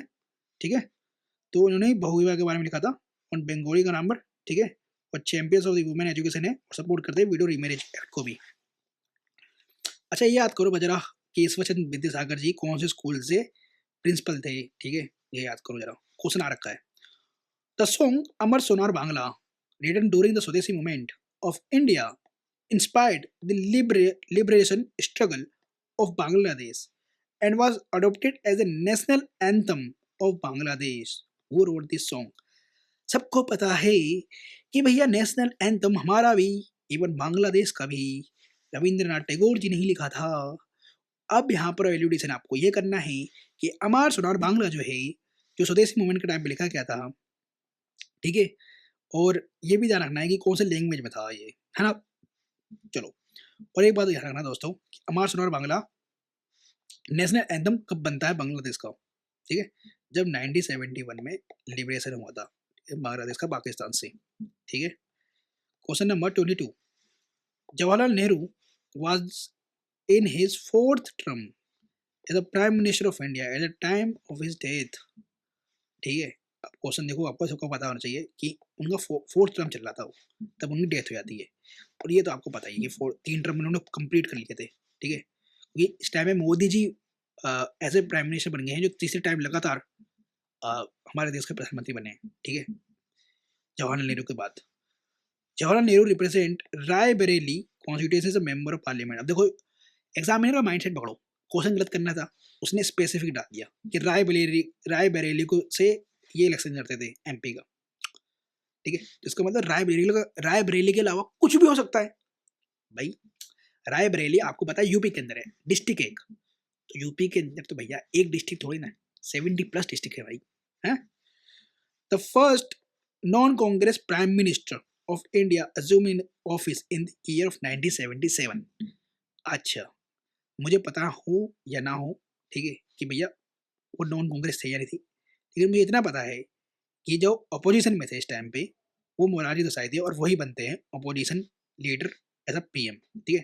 तो मोरारजी देसाई बनते हैं और वो ईयर भी यही है 1977 का, तो ये था, ठीक है। तो सेकंड मार दो कट, तो आपको पता होगा, पता रहना चाहिए कि भैया कि non Congress prime minister Morarji Desai बनते हैं 1977 में, तब जाके आप इसके आंसर पे आओगे, ठीक है। Question number 23, who wrote the book the story of the integration of the Indian state. ठीक है, इंटीग्रेशन की बात कर रहे हैं इंडियन स्टेट की। अब देखो दोस्तों, क्वेश्चन है, ऑप्शन है हमारे बी एन राव जी, सी राजगोपाचारी, कृष्ण मेनन और वीपी नारायणन। तो इनमें से किसने इंटीग्रेशन ऑफ इंडियन स्टेट्स के ऊपर जो है बुक लिख रखी है? तो बी एन राव को याद मत करो कि कॉन्स्टिट्यूंट असेंबली के एडवाइजर रह चुके हैं ये। सी राजगोपालाचारी के बारे में याद करो कि इन्होंने एक फॉर्मूला दिया था, ठीक है, सी आर फॉर्मूला कहते हैं, ठीक है। इन्होंने दिया था सी आर फॉर्मूला कौन सी ईयर में और किस लिए दिया था, कौन सा डेडलॉक आ गया था, ठीक है, इसको डेडलॉक वाला भी कहते हैं। कृष्ण मेनन का भी याद करो, वीपी मेनन का भी याद करो, कौन नहीं है, ठीक है। बाकी हम क्वेश्चन नंबर 23 के माइंड पे आते हैं फटाफट और इसको सॉल्व करते हैं। तो वीपी मेनन जी ने लिखा था, ये कॉन्स्टिट्यूशन एडवाइजर थे टू माउंटबेटन और प्ले करते की role in the integration of princely states 1947 से लेकर 50 तक, और also role transfer of power. B N Rau भी कॉन्स्टिट्यूशनल एडवाइजर थे। C Rajagopalachari last governor general of India रहे एज ए इंडियन, ठीक है, भी ध्यान रखना। और कृष्ण मेनन डिफेंस मिनिस्टर रह चुके हैं, ठीक है। चलो, क्वेश्चन नंबर 24, 2007 का क्वेश्चन है, क्या Robert Clive was the first governor general of Bengal. अरे वाह, गवर्नर ऑफ बंगाल था, गवर्नर जनरल ऑफ बंगाल तो नहीं था, ठीक है, गवर्नर ऑफ बंगाल था, ठीक है, फर्स्ट वो भी। तो कट मारो कट मारो कट मारो, या 50-50 आ गए। William Bentinck was the first governor general of India. ये तो बात ठीक है, ये कौन से एक्ट से हुआ था, कौन से ईयर में हुआ था, ये याद करो, इसका आंसर है बी। और ये भी याद करो कि first governor general of Bengal कौन था, अभी मैंने आपको ऊपर पढ़ाया था, वॉरेन हेस्टिंग था ना, ठीक है। चलो, क्वेश्चन नंबर 24 के माइंड में पे आते हैं। Warren Hastings was the first governor general of Bengal. Charter of 1833 made करता है गवर्नर जनरल ऑफ इंडिया की पोस्ट, गवर्नर जनरल से गवर्नर जनरल ऑफ इंडिया की, ठीक है। आगे बढ़ते हैं, और हाँ, वो हमारा विलियम बेंटिंग की था जो गवर्नर जनरल ऑफ इंडिया बनता है। अब देखो वही क्वेश्चन मैंने आपको जो बताया था, वैलिडिटी दिया था कि गीता रहस्य किसने लिखी थी, तो मैं आपको पढ़ा चुका हूँ, बाल गंगाधर तिलक जी ने लिखी थी, ठीक है। अच्छा, विनोबा भावे कौन थे? फर्स्ट सत्याग्रही ऑफ इंडो जो सत्याग्रह है ना, जो ज्वाइन करते हैं, है ना। गोपाल कृष्ण गोखले पॉलिटिकल गुरु किसके? गांधी जी के। और गांधी जी के बारे में किसको नहीं पता, है ना। और गांधी जी ने कौन सी बुक लिखी थी? सॉन्ग्स फ्रॉम प्रिजन को, जो ट्रांसलेट किया था, ध्यान रखना, है ना, जो कि इंग्लिश में किया था, मतलब, है ना। चलो, तो क्वेश्चन नंबर 25 भी हो गया हमारा, बाल गंगाधर तिलक है इसका आंसर। और क्वेश्चन नंबर 25 का मैं आपको माइंड में भी दिखाता हूँ कि भैया ये रहे बाल गंगाधर तिलक जी, जिन्होंने मैंडले जेल के अंदर, बर्मा के अंदर 1910 से लेकर 11 तक जेल में रहे थे। और इन्होंने गीता रहस्य के बारे में लिखा था, बुक लिखा था। और इन्होंने कर्म योगा के बारे में एम्फेसाइज किया था इसके अंदर, और जस्टिफाइड किया था पॉलिटिकल एक्टिविटीज को, ठीक है जी। चलो, question number 26, who among the following was a proponent of Fabianism as a movement. अब देखो, फेबिनिज्म की बात हो रही है, और कौन में से प्रोपोनेंट थी इनकी, ठीक है, थी तो अब आंसर आपको मिल गया, एनी बेसेंट था, ठीक है। और ये भी ध्यान रखो दोस्तों, मैंने भैया मधुसूदन दत्त के बारे में कभी नहीं पढ़ा, डॉक्टर पाल दत्त के बारे में नहीं पढ़ा, एवं के बारे में पढ़ा है। भैया कौन थे भैया? आईएनसी के फाउंडर थे ना भैया, याद है ना, कब हुआ था? 1885 में ना भाई। पहला डेलीगेशन कहाँ आए थे ये, और कौन से जगह पे हुआ था? अरे याद आ रहा है कुछ, ठीक है। आगे बढ़ते हैं। Consider the following viceroy of India during British rule, वो मानता है is a correct chronological order in the tenure. अच्छा, कर्जन के बारे में बताया भैया, नहीं तो स्प्लिट किया था 1905 में बंगाल का, तो अच्छा 1905 में था। अच्छा अच्छा, चेम्स बोर्ड को बताया कि मोंटे कुछ ऐसे रिफॉर्म्स आते हैं, अरे अच्छा अच्छा 1919 में। अच्छा अच्छा, इरविन पैक्ट भी याद आ रहा है मेरे को, गांधी इरविन पैक्ट। अच्छा अच्छा अच्छा, ये तो 1931 के टाइम का बात है, क्योंकि सीवीडीसी मूवमेंट चला था। अरे रा, मेरे पास आंसर आ गया। अब लॉर्ड हार्डिंग का मेरे को अपना आप आंसर मिल जाएगा कि कौन से में था, ठीक है। आपको पता होगा कि हार्डिंग के ऊपर बॉम्ब अटैक करवाया था, इसमें रास बिहारी बोस जी का नाम भी आया था। बताओ कौन सा ईयर था, है? तो 1911 नहीं होगा? अरे वाह, याद आ गया मुझे को, सब कुछ याद आ गया। क्वेश्चन नंबर 27 का मुझे आंसर ही मिल गया।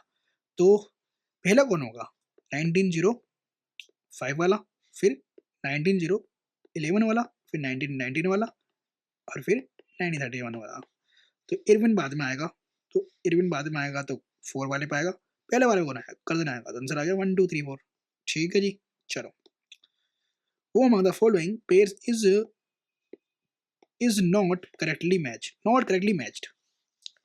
तो कह रहा है पिट्स इंडिया एक्ट जो आया था, तो उस टाइम में वॉरेन हेस्टिंग था, डॉक्ट्रिन ऑफ लेफ्ट डेलहौजी लेकर आया था, वर्नाकुलर प्रेस कर्जन लेकर आया था, इल्बर्ट बिल रिपन लेकर आया था।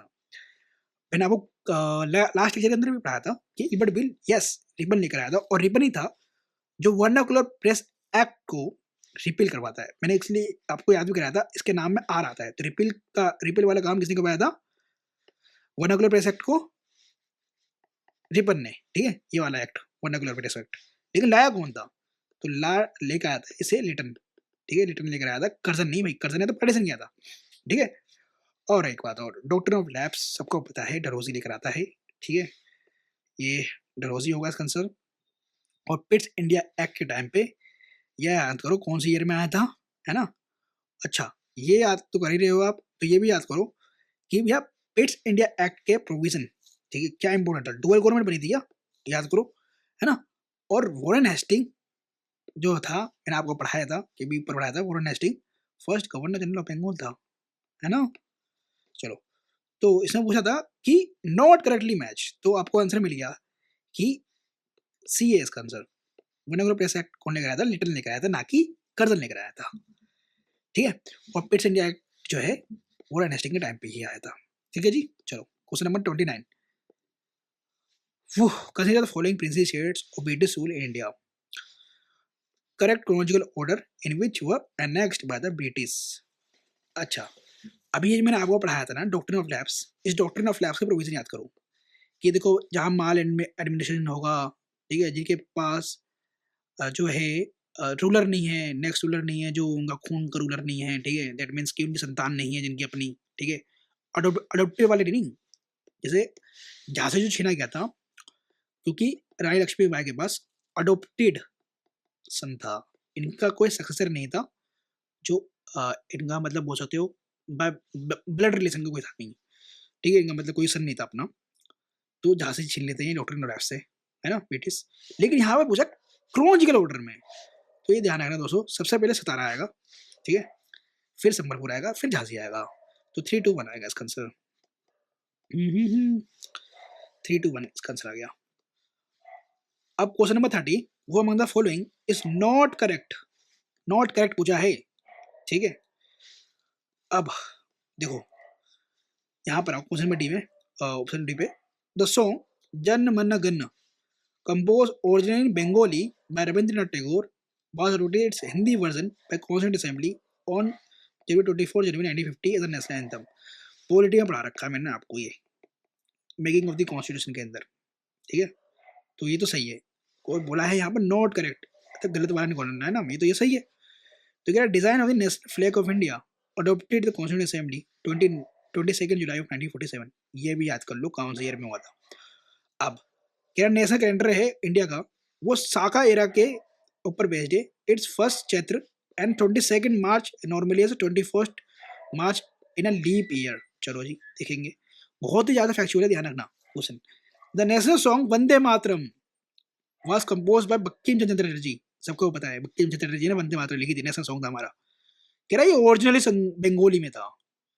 अरे भैया आप अभी भी गाते हो ना सुजलाम, है ना, तो ये तो बंगाली में तो नहीं था, ये संस्कृत में था, कट मारो, तो यही है इसका आंसर, है ना। और बाकी तीनों सही है, ठीक है जी, ये भी याद कर लो भाई। ये 22 जुलाई ऑफ 1947 है, जहाँ पर नेशनल फ्लैग का जो डिजाइन है उसको अडॉप्ट कर लिया गया था, है ना, ये याद रखना। अब देखो क्वेश्चन नंबर 31 में थोड़ा गला भी दुखने वाला है ना। Question number 31, match list 1 to 2, select the correct answer.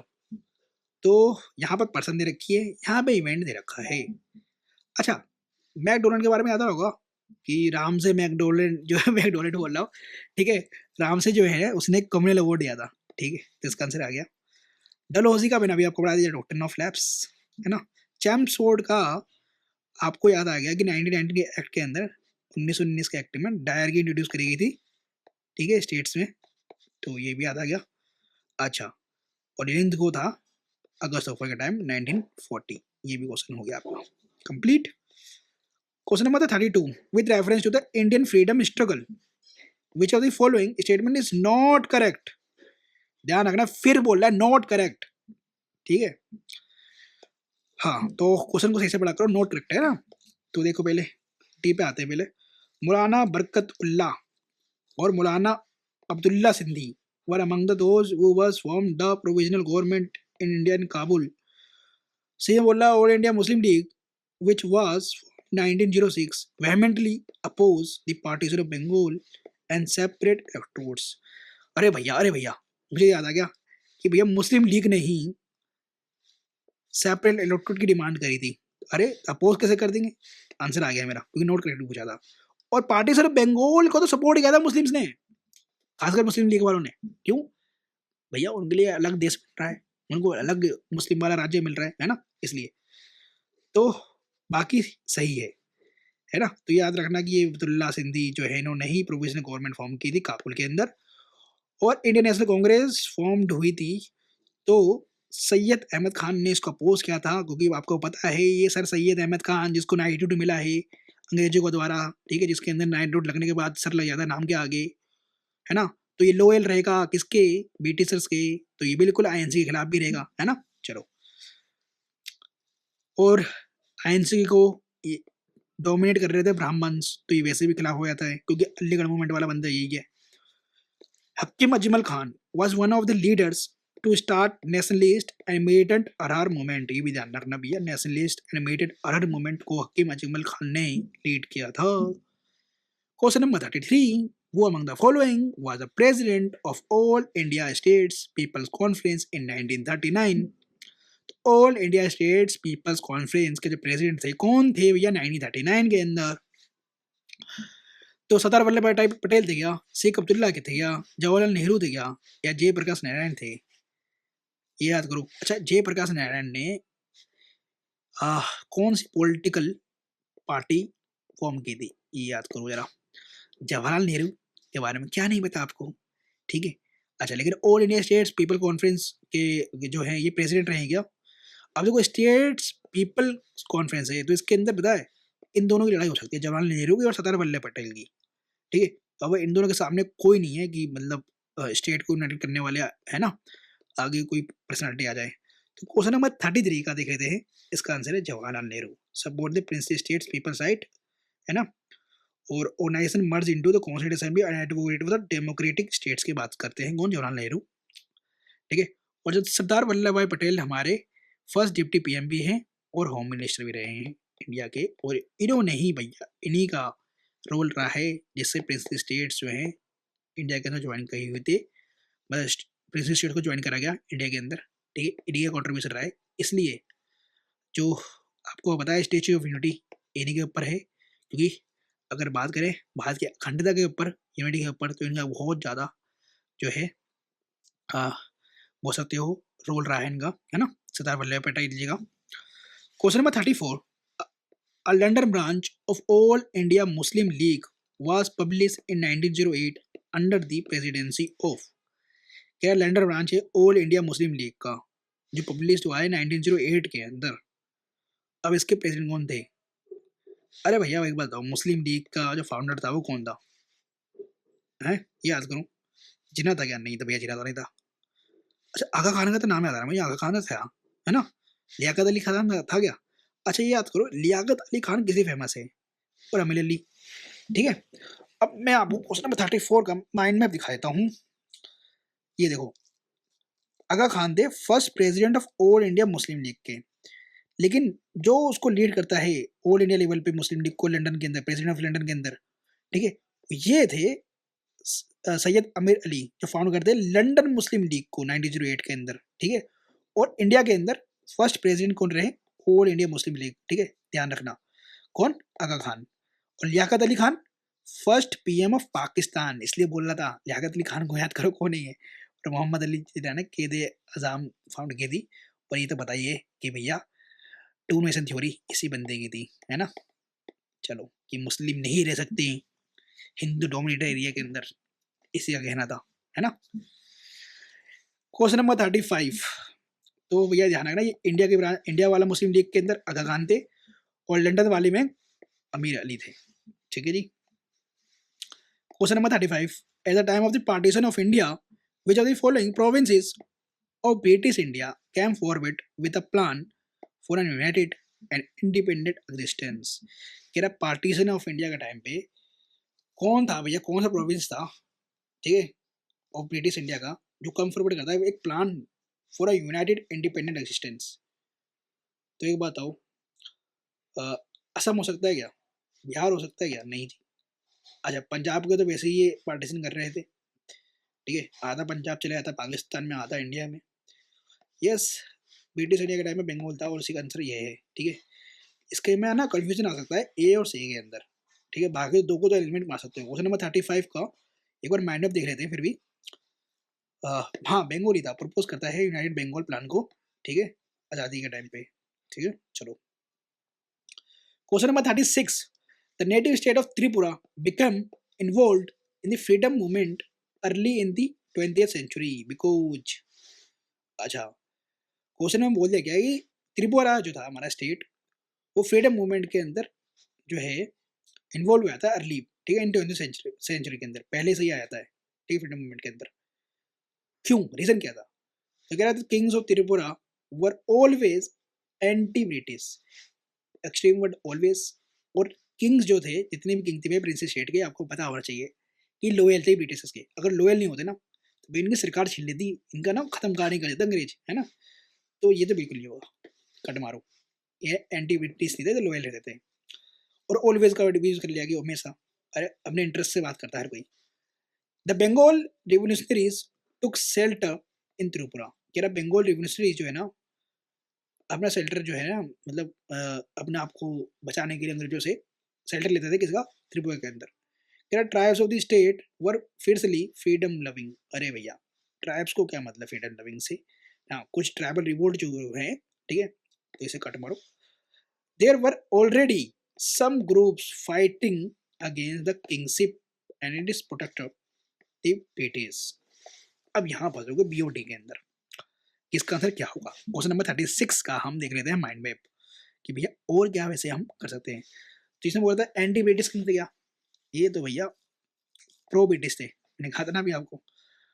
Bengal revolutionary जो है सेलिब्रेट करते थे कहाँ पर? बंगाल के अंदर, वो बंगाल वाले त्रिपुरा के अंदर, तो वही उसे प्रोमिसिटी मिल जाती है to Bengal help revolutionary activities, है ना, और मर्ज होता है इंडिया के साथ ये 1949 के अंदर त्रिपुरा।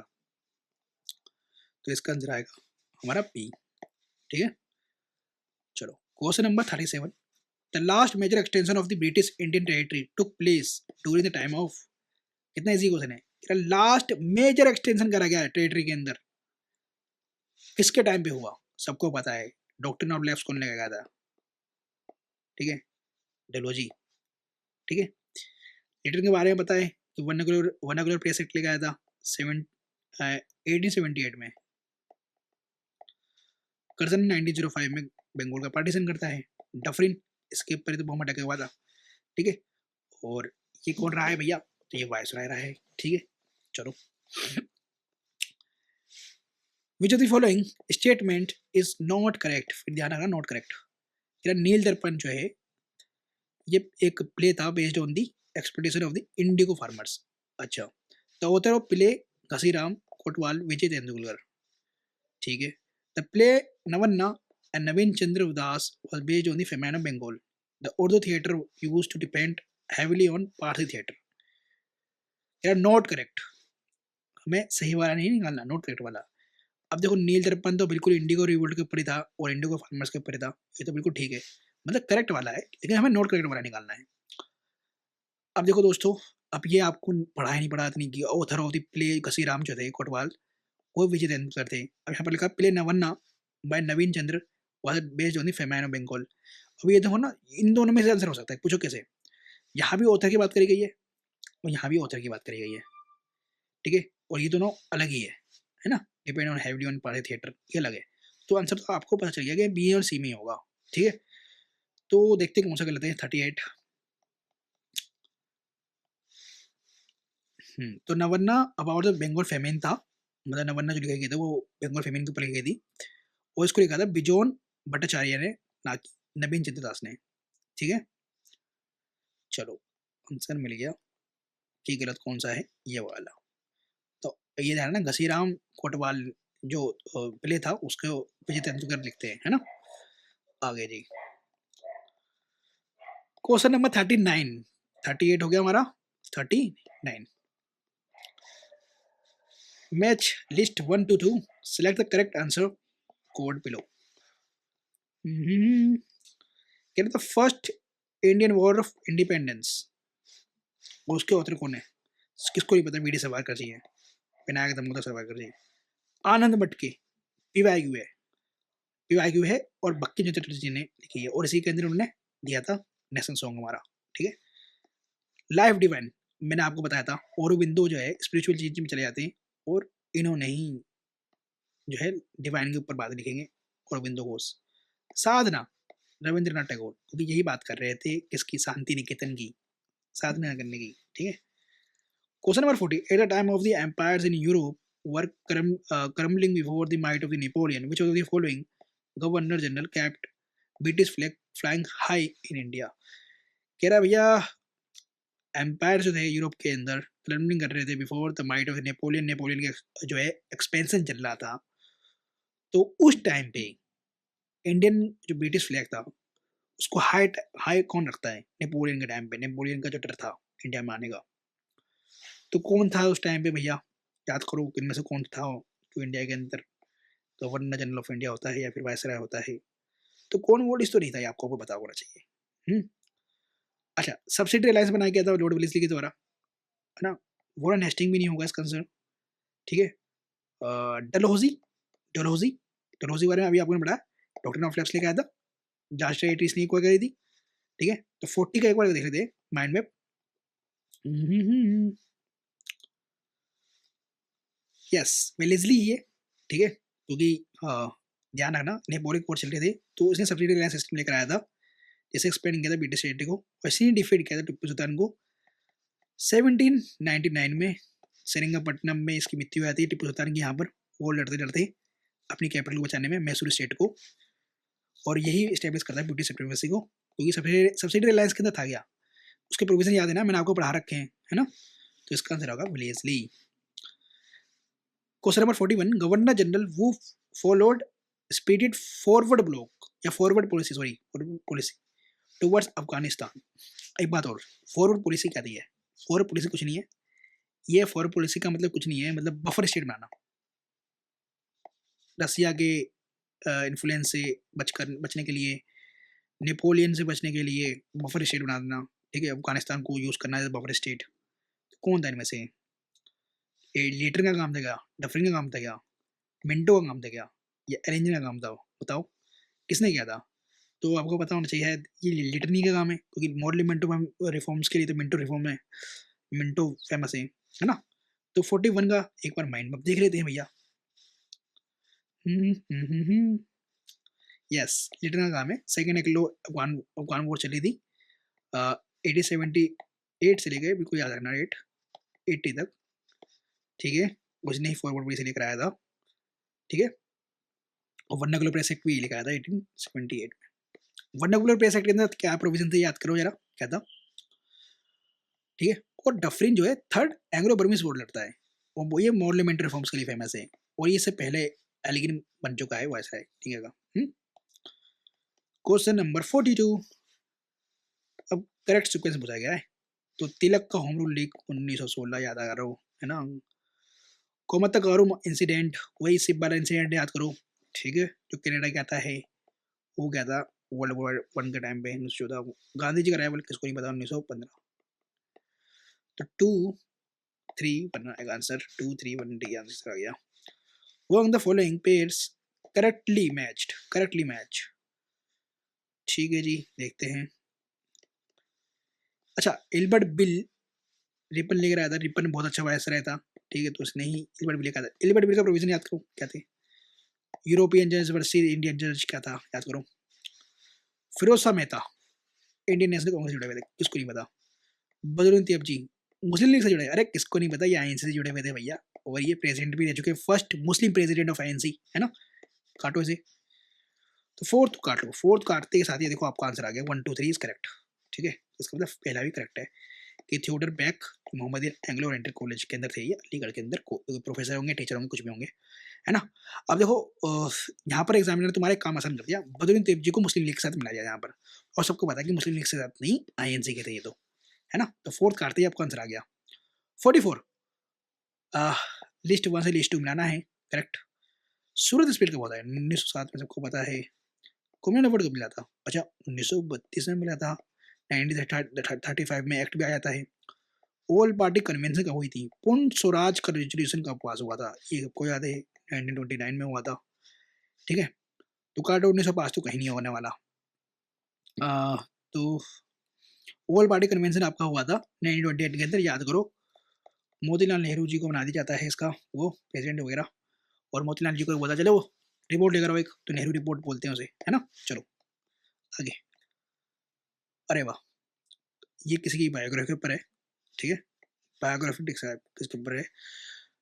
ग्रेजुएट हो चुके हैं 18 में, प्रोफेसर रह चुके हैं, एसोसिएट एडिटर ऑफ सुधारक, एडिटर है सुधारक के एट द 28 20 की एज में, और सेक्रेटरी ऑफ सार्वजनिक सभा, सार्वजनिक सभा के सेक्रेटरी हैं। Of the provincial conference at 25, secretary of the national congress at 29, leading witness before an important royal commission at 31, provincial legislature at 34, imperial legislature at 36, president of the Indian National Congress at 39, patriot whom Mahatma Gandhi himself regarded as his master। अच्छा जी, महात्मा गांधी जी ने इनको अपना master ही बोला है। अच्छा जी, आप सबको पता है कि पॉलिटिकल गुरु कौन थे भैया? महात्मा गांधी जी के। तो बताओ जरा, गोपाल कृष्ण गोखले तो होंगे, और कौन होगा, है ना। अभी तो पढ़ा था। 45 का एक बार माइंड में दिखा देता हूँ आपको। हाँ, गोपाल कृष्ण गोखले ही हैं, ठीक है। और इनके जो है पॉलिटिकल अचीवमेंट देख लिया आपने अभी। फाउंड करते हैं सर्वेंट्स ऑफ इंडिया सोसाइटी, ये भी ध्यान रखना। और मेंटोर तो बहुत गांधी जी और जिन्ना, गांधी जी और जिन्ना के दोनों के मेंटोर रहे हैं ये। चलो 1997 का क्वेश्चन है ये। Who among the following associated with suppression of thugs. अच्छा, ठग्स को सुप्रेस करने वाला काम किसने किया था? कैप्टन स्लीमैन ने। अब बहुत ज़्यादा फैक्चुअल है और मतलब पीसेस वाले क्वेश्चन है ये, तो डायरेक्ट आंसर आते हैं। कैप्टन स्लीमैन ने किया था 1830s में। ठीक है, question number 47, match list 1 with list 2 और करेक्ट आंसर निकालो। तो भैया अभी आपको पढ़ाया था मैंने कि announcement of the communal award from white hall कौन से ईयर में हुआ था, है ना? और इस टाइम पे पीएम कौन था? ठीक है, ब्रिटेन का। अच्छा, और first session of the national conference at Kolkata, national conference at Kolkata कहाँ पर हुई थी? और foundation of the Muslim league at Dhaka, ये तो सबको ही पता होना चाहिए, 1906 में है ना? और formation of the all India state people conference की फॉर्मेशन कब हुई थी? और एक बात और, मैंने अभी आपको बताया था कि स्टेट पीपल्स कॉन्फ्रेंस के अंदर प्रेसिडेंटशिप कौन करता है। ठीक है, क्वेश्चन आ चुका है, तो आपको ध्यान रखना है। तो देखो, किसी को इतना भी नहीं पता कि यहाँ पे कौन से ईयर में होता है, लेकिन सबको पता होता है कि मुस्लिम लीग 1906 में फॉर्म हुई थी। तो भैया बी को मारो 3 के साथ, तो बी और 3 देखो कहाँ पर है, 3 यहाँ पर है और 3 यहाँ पर है, तो इसको मार दो एनिमेट। और आपको पता है कि announcement of the common award भाई 1932 में होगा, ठीक है, क्योंकि आपका सारे जो है राउंड टेबल कॉन्फ्रेंस हो चुके हैं इस टाइम पे, है ना? तो 1927 में तो आपका याद है कि आपको ये जो है डेट फेमस है किसके लिए? आपका साइमन कमीशन के लिए, ना कि इसके लिए, है ना? फिर भी अभी आपको ये भी रखना कि ये डेट एक चीज़ के लिए और फेमस है ना?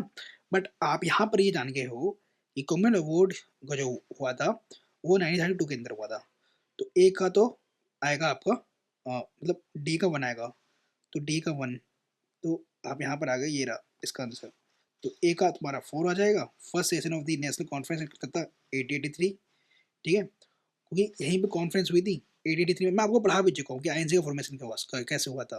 1883 के अंदर कॉन्फ्रेंस होता है, इसके अंदर स्पीच देता है ए होम स्पीच देता है और बताता है कि अगर इंडिया को आज़ादी चाहिए, इंडिया को रिफॉर्म चाहिए, ठीक है, कॉन्स्टिट्यूशन रिफॉर्म चाहिए, और चाहता है कि इंडिया का अगर खुद का कंट्री हो, सेल्फ गवर्नमेंट हो, ठीक है, तो उनको यूनाइटेड होना पड़ेगा, उनको एक नेशनल ऑर्गेनाइजेशन की जरूरत है, ठीक है। यहीं पे स्पीच देते हैं ए होम, है ना? तो इसका आंसर ये हो जाएगा और आपका 1927 हो जाएगा आपका formation of the all India state people conference के लिए। ठीक है, चलो आगे बढ़ते हैं दोस्तों। यहाँ भी मैच तो 1 मैच वाला ही है, मैच द फॉलोइंग वाला, 1 को 2 से मिला दो, तो कैसे मिलाएं जरा देखते हैं।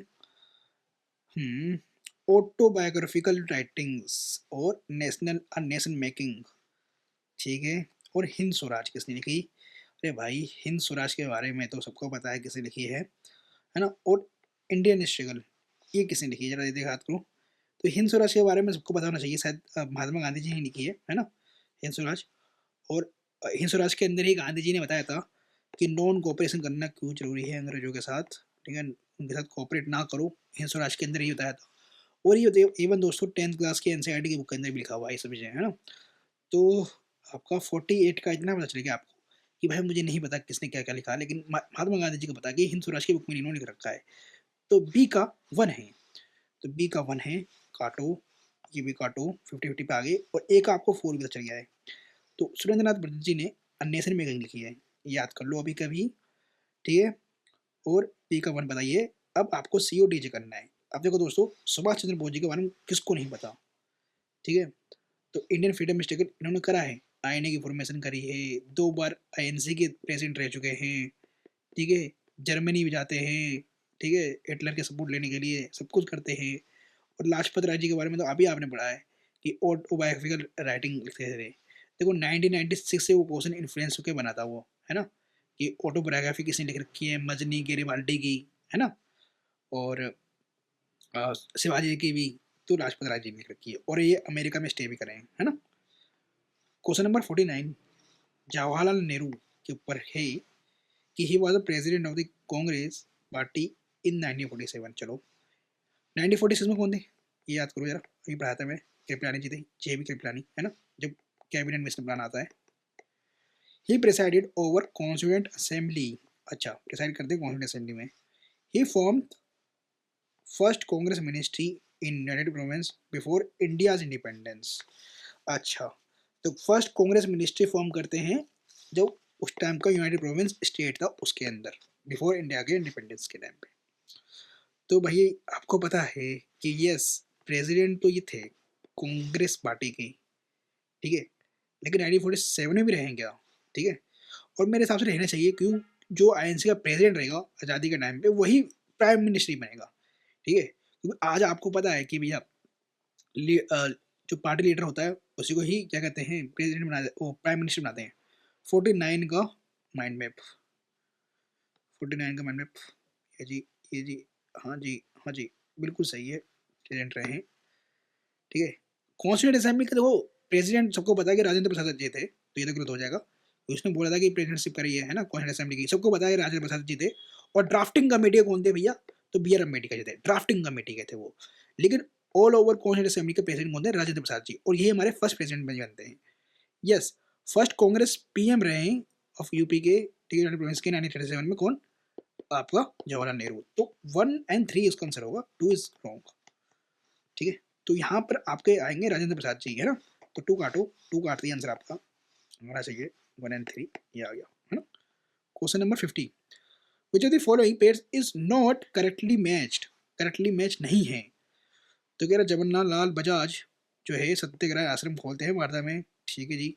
दादा भाई नौरोजी बॉम्बे एसोसिएशन खोलते हैं, मतलब ओपन करते हैं। लाला लाजपत राय जी नेशनल स्कूल खोलते हैं लाहौर के अंदर। बाल गंगाधर तिलक सत्य शोधक सभा, अरे वाह, सत्य शोधक सभा, बाल गंगाधर तिलक की कहाँ से आ गए भैया। सत्य शोधक सभा आपको पता है कि भैया ज्योतिबा फुले थे, ना कि ये थे, ठीक है ना। जैसे काटो, इंडियन होम रूल लीग चलाई थी, है ना, इंडियन होम रूल लीग चलाई थी। और बाल गंगाधर तिलक ने स्वदेशी मूवमेंट के अंदर इनका बहुत अहम रोल रहा है इनका, है ना, क्रिटिकल रोल रहा है। और लाला लाजपत राय जी के बारे में बताने का ना, लाहौर के अंदर yes Lahore national school open करेंगे क्योंकि लाहौर से थे ये, मतलब लाहौर पंजाब के अंदर था, है ना। और दादा भाई नौरोजी बॉम्बे से ओपन करते हैं, और जवाहरलाल बजाज सत्याग्रह आश्रम करते हैं वार्धा के अंदर। तो नोट करेक्टली पूछा था, तो इसका आंसर डी आना चाहिए, ठीक है। तो 50 का डी एक बार देख लेते हैं, मतलब मैंड के अंदर। यस भाई, वो ज्योतिबा फुले जी ने करा था, है ना, सत्य शोधक सभा, है ना। चलो, हाँ, तिलक ने फाउंड किया डेक्कन एजुकेशन सोसाइटी को, और न्यूज़पेपर लाइक केसरी, है ना, याद है ना आपको, केसरी और मराठा ये पचराई इन्होंने, है ना। Which of the following was an emigre communist journal of M N Roy, ठीक है, क्या बोल रहा है, इमिगर communist journal of M N Roy. एमन रॉय ने कौन सा कम्युनिस्ट जनरल थी इसकी, ठीक है, एमन रॉय की। तो किसान सभा था, द वर्कर था, द वेंगार्ड था, द अनुशीलन था। अनुशीलन तो नहीं होना चाहिए, है ना, बाकी इन तीनों में देखते हैं क्या हो सकता है, क्योंकि वर्कर और किसान मैच कर रहे हैं, है ना। 51 का माइंड मैप, यह वेनगार्ड था। Founded Communist Party of India in Tashkent. Vanguard is published from abroad. Later founded Radical Humanist Movement. ठीक है, चलो जी। ये किसान सभा एक पीसेंट ऑर्गेनाइजेशन थी, वर्कर एक ट्रेड यूनियन जनरल था, और अनुशीलन एक रिवोल्यूशनरी ऑर्गेनाइजेशन था, मैंने आपको पढ़ा चुका हूँ। तो वैनगार्ड इसका आंसर। करेक्ट क्रोनोलॉजिकल सीक्वेंस करना है political life of the Mahatma Gandhi के बारे में। सत्याग्रह और चंपा सत्याग्रह 1917, अहमदाबाद मिल स्ट्राइक 1918, खेड़ा भी 1918 ही है। नॉन कोऑपरेशन मूवमेंट सबको पता है 19 1919 में हो सकते हो, बिल्कुल नहीं, 1919 नहीं बोलोगे, वो तो रोड सत्याग्रह था, सॉरी 1921, ठीक है। चलो, तो आपको आंसर मिल गया, चंपारण सत्याग्रह पहले आएगा 1, अरे 1 तो सब में पहले एक ही में है, 1 2 3 4, ठीक है, 4 आ गया answer. Indian cotton merchant, Indian cotton merchant, banker, congressman, close associate of Mahatma Gandhi, the description fits with, अच्छा एक बात बताता हूँ मैं, ये होना चाहिए वैसे जमनालाल बजाज जी का। क्यों? सत्याग्रह आश्रम उन्होंने ओपन करी थी ना अभी, मैंने आपको क्वेश्चन कराया था अभी, ठीक है, ये वाला सत्याग्रह आश्रम इन वार्धा, ठीक है, ये गांधी जी के देते हैं, ये कौन, ये जमनालाल बजाज जी। तो इसका आंसर सी होना चाहिए 53 का, मैं देख लेता हूँ एक बार, 53 का जमनालाल बजाज जी, ठीक है, ये रहा। गांधी जी फिफ्थ सन थे, founded Bajaj group Congress treasurer Wardha ashram counter करते हैं, ठीक है, ठीक है जी। At the time of the India independence Mahatma Gandhi was, क्या थे Mahatma Gandhi, president of the Congress, एक ही बार रह चुके हैं, ठीक है, बताओ बेलगाम सेशन हुआ था ना, उसमें एक ही बार रहे हैं, ठीक है। इवन मुझे खूब याद है, ये तो भैया आईएनसी को छोड़ भी देते हैं, मतलब छोड़ देते हैं, खूब याद क्या, मतलब आपको बढ़ाया है मैंने कि क्विट मूवमेंट के टाइम पे कोई आईएनसी का मेंबर नहीं था, ये ध्यान रखना। General secretary of the Congress, अरे जनरल सेक्रेटरी परमानेंट पोस्ट थी, ठीक है, प्रेसिडेंट चेंज हो सकते, इसे हटाओ, इसे हटाओ, not a member of the Congress, यही तो थे भैया, अ मेंबर ऑफ द कांग्रेस वही कमेटी, अरे बिल्कुल नहीं, उन्होंने रिजाइन दिया था भाई, ठीक है। चलो, the founder boys scouts and civil guides movement in India, कौन थे? बॉयज कोड्स, स्कोट वाला, और सिविल गाइड्स मूवमेंट का फाउंडर कौन था भाई? तो चार्ल्स एंड्रयूज थे, रॉबर्ट मॉन्टगोमरी थे, रिचर्ड टेम्पल थे, बेन पावल थे, बहुत फैक्चुअल है भाई, बिल्कुल याद करना पड़ेगा। 55 बेडन पॉवेल, ठीक है, founded the boys code in UK, movement started in India 1909 के अंदर, करेक्टर बिल्डिंग का काम था, ठीक है। चलो, बॉर्डन बेडन पावेल इसका आंसर है। अब हमारा यूपीएससी का मिसलेनियस टॉपिक के अंदर लास्ट क्वेश्चन बचा है, इसके साथ हमारे यूपीएससी का जितना भी मॉडर्न हिस्ट्री क्वेश्चन थे जो अब तक आए हैं आपके लास्ट 30 ईयर्स प्लस के अंदर, ठीक है, जितने भी मॉडर्न हिस्ट्री क्वेश्चन थे लास्ट 30 ईयर्स के अंदर, सब कंप्लीट हो गए यूपीएससी के मॉडर्न हिस्ट्री के सारे सारे क्वेश्चन कंप्लीट कर दिए टॉपिक वाइज, ठीक है दोस्तों। तो जिन्होंने पिछली वीडियोस नहीं देखी थी वो देख लेना, ठीक है। तो ये हमारा लास्ट क्वेश्चन है 56। इसके बाद other competitive previous year question है जैसे कि पीसीएस, सीएपीएफ, और इनको तो मैं नेक्स्ट सीरीज के अंदर कंप्लीट मतलब नेक्स्ट वीडियोस के अंदर कंप्लीट करूंगा, सेपरेट वीडियोस के अंदर कंप्लीट कराऊंगा। मैं चाहता हूँ पहले यूपीएससी के सारे हो जाए दोस्तों, क्योंकि यूपीएससी बहुत इंपॉर्टेंट है, अगर यूपीएससी के आपने सारे कर लिए, पीसीएस एग्जाम और सीएपीएफ के इससे रिलेटिवली बहुत ईजी क्वेश्चन होते हैं, ठीक है। अगर यूपीएससी कर लिए ना, ये सारे भी कर लोगे, ठीक है, आराम से। The first factory act for restricting the working hours of women and children and authorizing local government to make necessary rules adopted during those time। अब एक बात बताओ, मैंने बताया था कि रिपन बहुत अच्छा वॉइस रहेगा, कैनिंग तो ऐसा काम करेगा नहीं, पेंटिंग नहीं करेगा, लिटन तो वर्नाकुलर प्रेस एक्ट लिया था भाई। तो बताओ फर्स्ट फैक्ट्री एक्ट कौन ने कराया था, रेस्ट्रिक्ट करा था वर्किंग आवर्स और वुमेन एंड चिल्ड्रन को, मतलब उनका एक्सप्लोटेशन होने से बचाने का काम इसने करा था, और लोकल सेल्फ गवर्नमेंट के लिए काम करा है। मैंने आपको पिछली वीडियोस में कहा था ये सब काम रिपन ही कर सकता है और कोई नहीं कर सकता, है ना। 56 का सी है क्या? यस सी है, रिपन है। फर्स्ट फैक्ट्री एक्ट 1881 में आता है, ठीक है, सेल्फ गवर्नमेंट का काम करा है, एलिमेंट बिल कंट्रोवर्सी के ऊपर भी ये गुड वॉइस रहता है, Lytton the vernacular press act आता है और रिपील ही करते हैं, ठीक है। फेंटिक लेपीरियड कैनिंग फर्स्ट वॉइस रहा था, ध्यान रखना, ठीक है। कैनिंग बनता है तो गवर्नमेंट ऑफ इंडिया एक्ट 1858 आता है after the revolt of the 1857। तो इसके साथ सारे यूपीएससी क्वेश्चन हमारे कंप्लीट हो गए दोस्तों, इसके लिए आपको बहुत बहुत बधाई, ठीक है। आप मेहनत कर रहे हो साथ साथ में, और आप अगर इसी तरीके से सारे सीरीज को कंप्लीट करोगे तो बिल्कुल आपकी नॉलेज पावर बहुत बढ़ने वाली है और बिल्कुल आप एग्जाम भी क्वालिफाई करोगे। तो नेक्स्ट वीडियो के अंदर मिलते हैं, और जो नेक्स्ट वीडियो आएगी इस सीरीज की वो होगी जिसके अंदर हम पॉलिटी के क्वेश्चंस लगाएंगे, और पॉलिटी होती है कॉन्सेप्चुअल, तो सारे कंसेप्ट में क्लियर कराऊंगा, ठीक है। प्रीवियस क्वेश्चन के अंदर सारे पॉलिटी के प्लस इजी ट्रिक्स के साथ मैंने आपको पॉलिटी याद करा रखी है, तो इसके साथ मैं इसको क्या कर दूंगा, लिंक कर दूंगा, ताकि इन्हीं इजी ट्रिक्स के साथ पीवाईक्यू के साथ पूरी आपकी पॉलिटी रिवाइज हो जाए, ठीक है, फ्री के लिए, और याद भी हो जाए, ठीक है। तो नेक्स्ट वीडियो के अंदर मिलते हैं, अभी के लिए इतना ही, बाय।